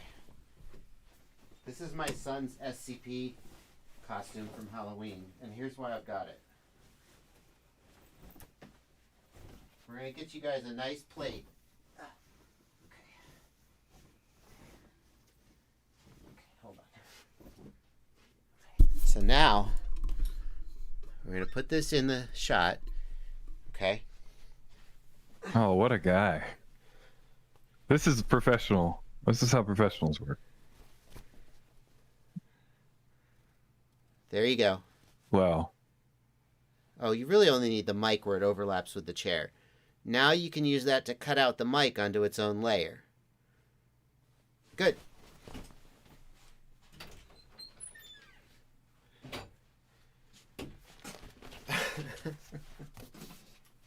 See, so now you can have two layers, right? That makes sense? You want one without the chair? Okay, we want one without the chair. Hold on. Okay.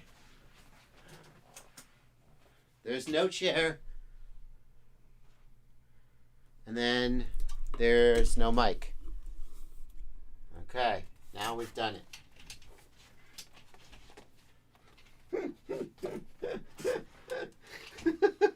That's fucking hilarious.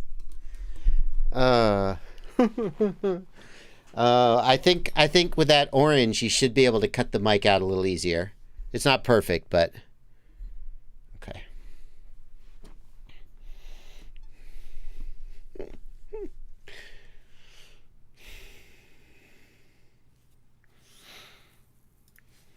JC Cantrell, good to hear from you, JC. JC, I wanted to let you know, no one else in the chat needs to hear this. But JC, someone I know said something very, very complimentary about you, and said that I should be way more impressed than I appeared to be about being given your challenge coin.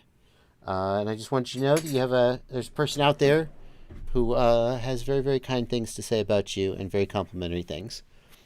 Anyway. JC asks, is there a process for binding the DJI goggles to and the air unit where the OSD and the air unit DVR work? Yeah. I'm confused, JC, because you mean the Vista air unit. With the goggles too, you bind them to either the O3 or the Vista. With the Vista, you need to update the firmware to the latest firmware, and then you bind it, and it just works. So if that's not working for you, but the Vista doesn't have air unit DVR. What I think air you're saying unit? Air unit. The actual original air unit, the OG air unit. Well, the air unit DVR, if you're talking about the slow SD card warning, there's no fix for that. Valenti, the original air unit will bind to the goggles too, right? Did it get the update? Yes. The 0101 update? Yeah, 1.01. Yep, identical firmware. Yeah, so I'm not sure. Maybe there's some weird thing where the SD card recording doesn't work, but as far as I know, the recording works and the OSD works. You just have to set it up properly. Okay. Remember that on the original air unit, you don't have special, or maybe you do with the goggles too, but I don't think you have the special OSD, do you? Do you get like once you update I know that once you update Vista to the goggles too, then you get full OSD. Okay, so maybe then the air unit should do the same. He doesn't have it set up properly for the new way or something. But and yeah, he's saying basically that the air unit DVR doesn't activate. I mean, I assume you would still have. I haven't verified this, but you would still have the option like record on board or. Just a triple clarity here. The air unit does not have DVR; it has SD recording. So you have to have an SD card in there recording to that. Just to be clear. Seems like he had that working on the V2 goggles, and he would know that. Brandon Bean says it's not recording. Maybe what's going on is that it's not auto recording, which means it's not. Maybe his MSP connection isn't working, and so it's not auto recording. JC, go ahead and email me about this. We can guess, but it'd be better if we could just go back and forth. Thank you for the donation. We think your configuration isn't set up right because it should be working, and we want to dig in a little deeper.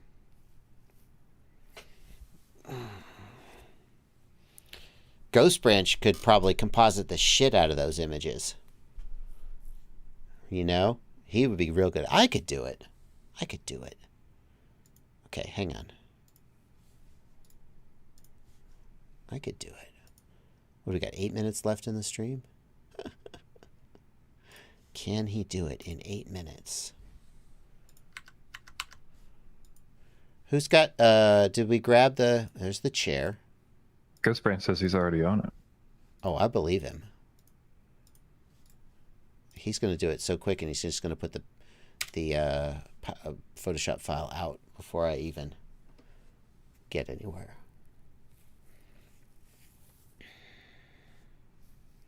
Now let's sit here and watch Photoshop load up. Great live streaming content. Come on, Photoshop. What are you doing? Oh my goodness gracious. In the professional production world, we call this risky. What do you mean Because risky? you're loading up Photoshop on the same computer that's streaming the stream. Oh, it's not going to crash. It's not going to crash. So what I would do, really, it might. I've never had it crash my whole machine. That's for sure. So I would do this by going to the magic wand, and I would start trying to grab it, and that's pretty good right there. Oh, this orange is going to be tricky. Should I select by color? I'm not sure about that. Maybe I should have done a color selection. So we got to get at least up to the... Okay, and then... Oh, no, this is in the way. That's not good. This is a bad screenshot. We should have done it without the... Oh, that's not going to be good. I'm sure Ghost Branch is just doing it with the pen. He's not using automatic selection. He's just manually rotoing it. And he's still going to be done before me. Okay. Get that. Oh, I don't know how we're going to get that. Can we get through here? Oh, that's going to work okay. That works okay. That's not bad. This is going to be a real problem. This... I don't know how I'm going to solve this. I have an idea. Yeah. What's the tool you're using in Photoshop right now, Colin? It is the quick selection tool. It's over near the magic wand. It's the quick selection. Hold down Alt to subtract, and just the default is to add. And you can just sort of refine the selection. I should probably select by color. Would be better. Let's bring that in just a little. Oh, too far. So now what I'll do is I'll just Control-Shift-J. No, I just want to Control-J. And make a new layer, and we'll look at that layer. That's a bit of a mess. So Control-Z that. Bring that in. Okay. Okay. Yeah, the bar on the left, it looks like you're missing some of the bar. Where on the left? Oh, here? That's okay, because I'm only going to take... I'm not going to take the whole thing. Okay, so we grab that layer, and then what we want to do is we want to grab this, and it would be really good if we also had... Hello, where's Discord? Too many things. It would be really good. Where did somebody already screen grab the... That's no chair. Ah, this is the one. But that doesn't have the... Okay. Save image as... I'm sure it goes... It's so funny to me when I watch professionals work. One of the reasons they're better is that they conceptualize the workflow more efficiently.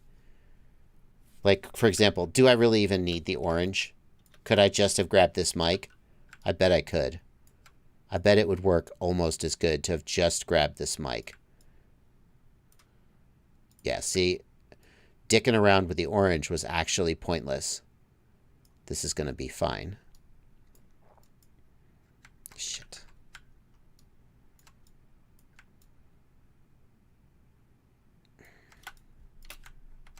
Has Ghost Branch finished yet? Damn it. Has Ghost Branch finished yet? We're going to use the lasso. We're going to manually do it.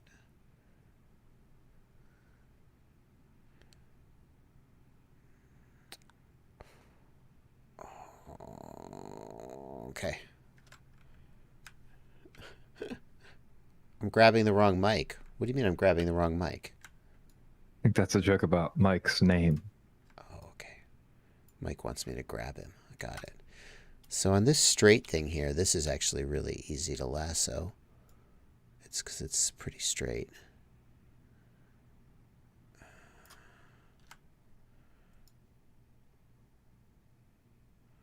Like I could almost just use a pen. Is it literally a straight line? I think it is. So let's do this lasso tool.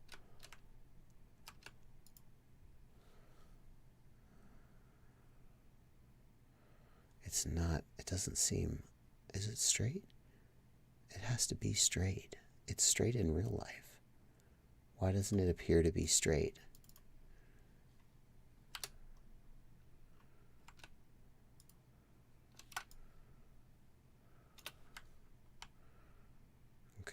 go like that. And we'll go like that. And then we need to get rid of this part. Okay. That looks like a pretty decent... Oh, we got a little bit here we should clean up.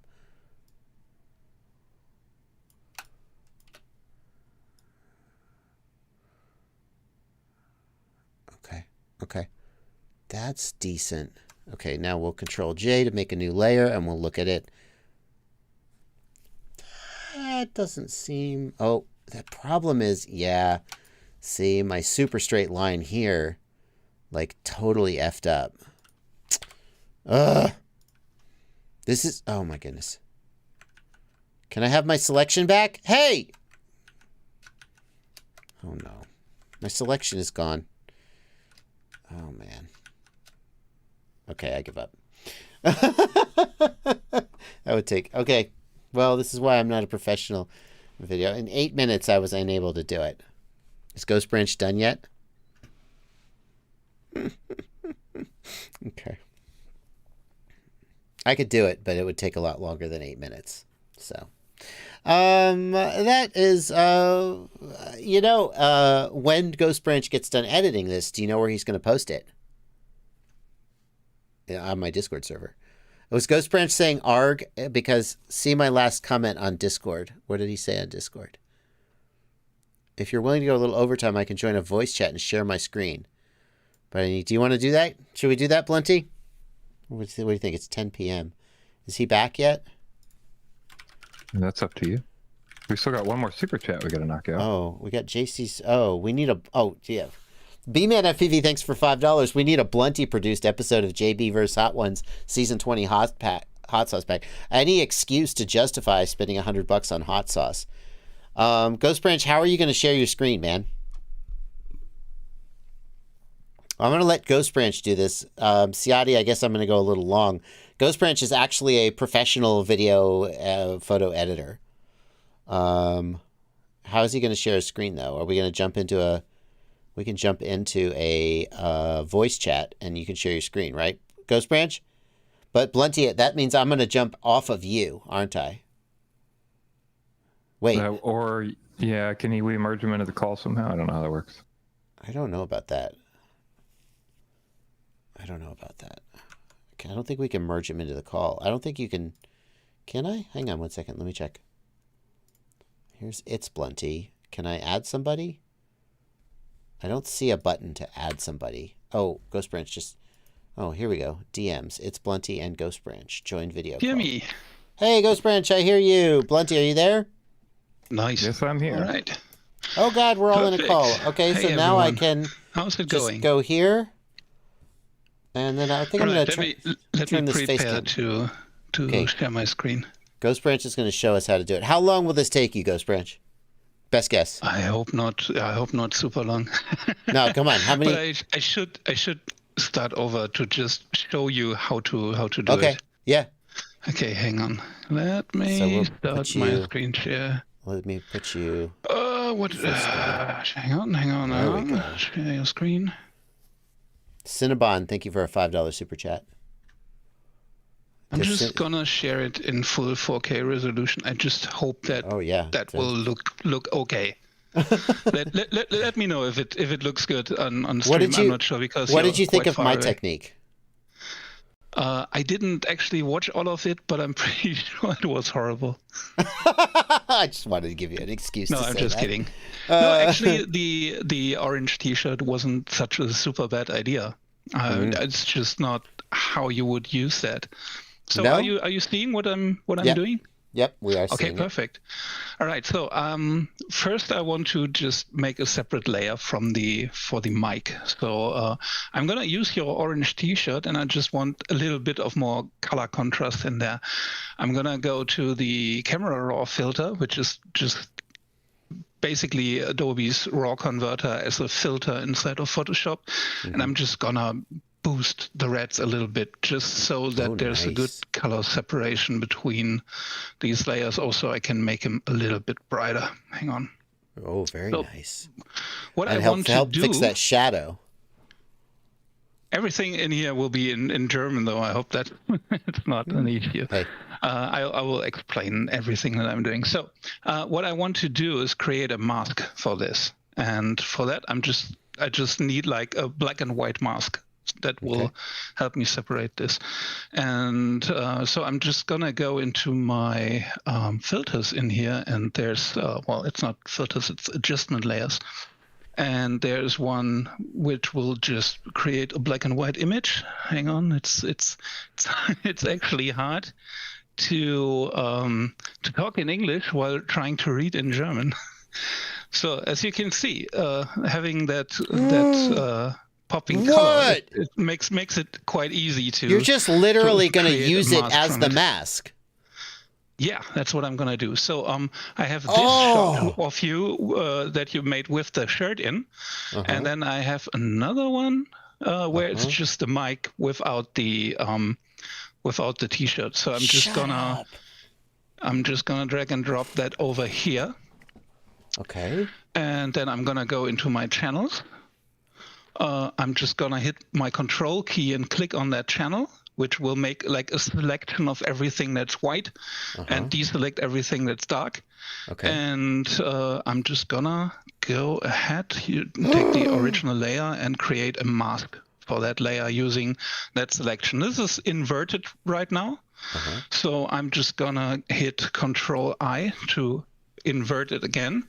And then if I want to see my This is already my mask, so much better than I did. I told you, it's all about the workflow. Yeah. So if I want to see my mask, I can just hit down the Alt key and click on the mask, and then I actually can see the mask, and everything that I don't need, I can just paint black. So I'm just gonna remove everything here. And then if we really want to do this like super perfect, then you can imagine that having a little bit of dark inside here, the what's it called, the pop guard, that's actually not bad because it would have a little see-through. So I'm just going to use these two tools. In English are called the dodge and the burn tool. This one, the dodge tool, just makes everything lighter, and the burn tool just darkens everything. But the cool thing about these tools is that I can tell them what to actually affect. So if I take the dodge tool, which makes everything lighter, and I just tell it to only affect light, then if I paint over here in the dark areas, it will not do anything. But if I paint over here in the so you're going to areas, clean up the interior, but you're not going to affect the edges. I want like perfect white for everything that I want to stay inside the mask. Hang on, just for a second. I have to turn on my. Could you do that by adjusting the contrast of the layer to just push everything to the extremes? I could, but it might not be accurate enough, I think. Okay. For my taste, at least. So you're going to leave the pop guard I want to, a little bit transparent. I want to keep that so that it stays a little bit transparent. The cool thing about this technique is that now, on everything else, I don't have to be accurate while I'm painting because it will not affect the black areas. So cool. Like at all. Oh, this was so so glad the only areas where I need to be a little bit careful will be here because there's still other parts of the arm, the boom arm, of the shirt actually in the background. Yeah. And so I just switch over to the burn tool and I set it to only affect the darks. And then I'm gonna with a soft brush, I'm just gonna go from the outside. Then I'll just clean that up nicely. Wow! Oh my God! This is so good. This is so good. Do you give lessons? Don't you, Ghost Branch? Yeah. I actually give Photoshop lessons. Also, Siadi says you sound like Werner Herzog. Well, you're German, so that shouldn't really surprise us so much. Yeah. But I'm not sure if I sound like a typical German. Do I? I'm not sure. I don't know. I wouldn't. Siadi, and maybe it says more about Siadi than it does about you. So you got to be real careful to clean that up correctly. I see. You're working with a please stylist, aren't you? Know that I'm very sorry to that I'm having you go overtime. That's okay. Didn't want to like cut into his time. It was too good. It was too valuable to pass up. I'm sure. I just wanted to see it. So if you're willing to do it. And I've already learned. I feel like I've already learned so much. I'm going to undo Was that on purpose? So if I hit the Alt key again, I can just actually see what I created in here. And I can just clean up some areas. So basically, I'm just painting on the mask with black and white. Everything that I paint black is going to go away. Everything that I paint white will gonna be staying. So like in these areas, there's some parts of the mic that I'm missing, and basically, if any of the outlines of the contour is not, it's just like if it's super rough, I can just use a smudge tool and just because a little bit higher, and I can just go like over there, and so it's softer. So I would have tried to fix that by feathering the mask, but that is very difficult to get it to look right. No, the thing is, if you edge. just feather the whole mask, it will be feathered everywhere. So it's going to be feathered in areas where you might want it sharp. And now I can just go with the dot tool and just slightly go in there from the side, so that only the areas in the center where there might be a little bit see-through transparency in the pop guard. I think that's a decent job. Yeah. I especially when you put the background behind it, you're not going to see anything. If we go with one without the hang on. Let's just put that over here. Yeah, so this is on and off, and we can now basically put anything behind that. Let me go let's just go with this. No, hang on. Just gonna invert that and just make a square so I can show this better. Yep, that works. Okay. So now the mic is completely separate, and as you can see a little bit of the background through it. And if someone were to sit there with like a t-shirt, it'll show. That's so cool. Yeah, that is so cool. All right, well. So I'm gonna do one for the chair as well, but I don't want to take up much more of your time. But I will when I'm finished, I'm just gonna make a Photoshop file out of it, or maybe for people who don't have Photoshop, some separate PNG layers, and then I'm just gonna put them in a zip and share them on the Discord. And so another good reason, if there aren't like thousands of good reasons already to sign up for your Patreon to get access to the Discord server. Here's another one. Well, thank you. And but I'm also not mad if people are gonna share this outside. Well, of course, if you are not. Of course. No, of course not. And also, people can chat with you and talk to you about Photoshop, presumably. Absolutely. And maybe even get lessons from you. I mean, do you have a website or something we can plug? Yeah, but it's really not up to date. Okay. So my website is thinkingpixels.com. Okay, Thinking Pixels. Let's say somebody was like, shit, this guy knows Photoshop. I want him to teach me more. Yeah. Is that where they can get a hold of you? They can go to my website and just go out to the contact page and drop me an email, or they can just message me on Discord. I usually I'm like on Discord every day. So. All right. You sure are. All right. Well, I'm going to get out of here. Thank you, Ghost Branch. Thanks, Siati, for being cool with us going over. Not that we really asked, but has he started streaming yet? Anyway, everybody head over to Siati's stream and give him some love. And that's going to do it for tonight. By the way, one more thing. No stream this Sunday because I will be at Rampage. Okay. Okay, hold on. Note. Before we go, we got one question to answer. Cinnabon went through with his question, so we got to answer that. Oh, okay. This is a super chat. Is my 804 gram HD build too heavy for the... No, it's not too heavy. In fact, in my opinion, the 25 millimeter motors make more sense on a heavier build. So no, I don't think it's too heavy for the Imperial motor can absolutely handle heavier builds. No, I mean, you could debate that 800 grams is heavier than some people might like, but it certainly isn't too heavy for those motors. That's for sure. All right. We good, Blunty? We're all good. I'm still watching Ghost Branch working. I was just checking if the image wouldn't have been like super noisy because it's just a capture from the stream, then I could have just added this layer with the chair and set the layer mode to difference, which will actually just kind of highlight the difference between the two pictures, and I could have used that to get a mask for the chair easily, but I think that might not be that easy, so Look I'm at these just gonna tricks. do it manually. I just go in with the freaking wand, and I'm like, look at him. Okay, so let me just quickly show you one thing that's good to do. Okay, but, you can go with this tool. It's called the quick selection tool. Yeah, I use that. That's what I was using. Oh yeah, okay, perfect. So that works pretty good, huh? Not bad. Do a quick selection like that, then hit the Alt key to remove parts of the selection that you don't want, like inside the holes. Just Alt key and go in there. And each time it takes a little bit too much away or too little, then just correct the mask.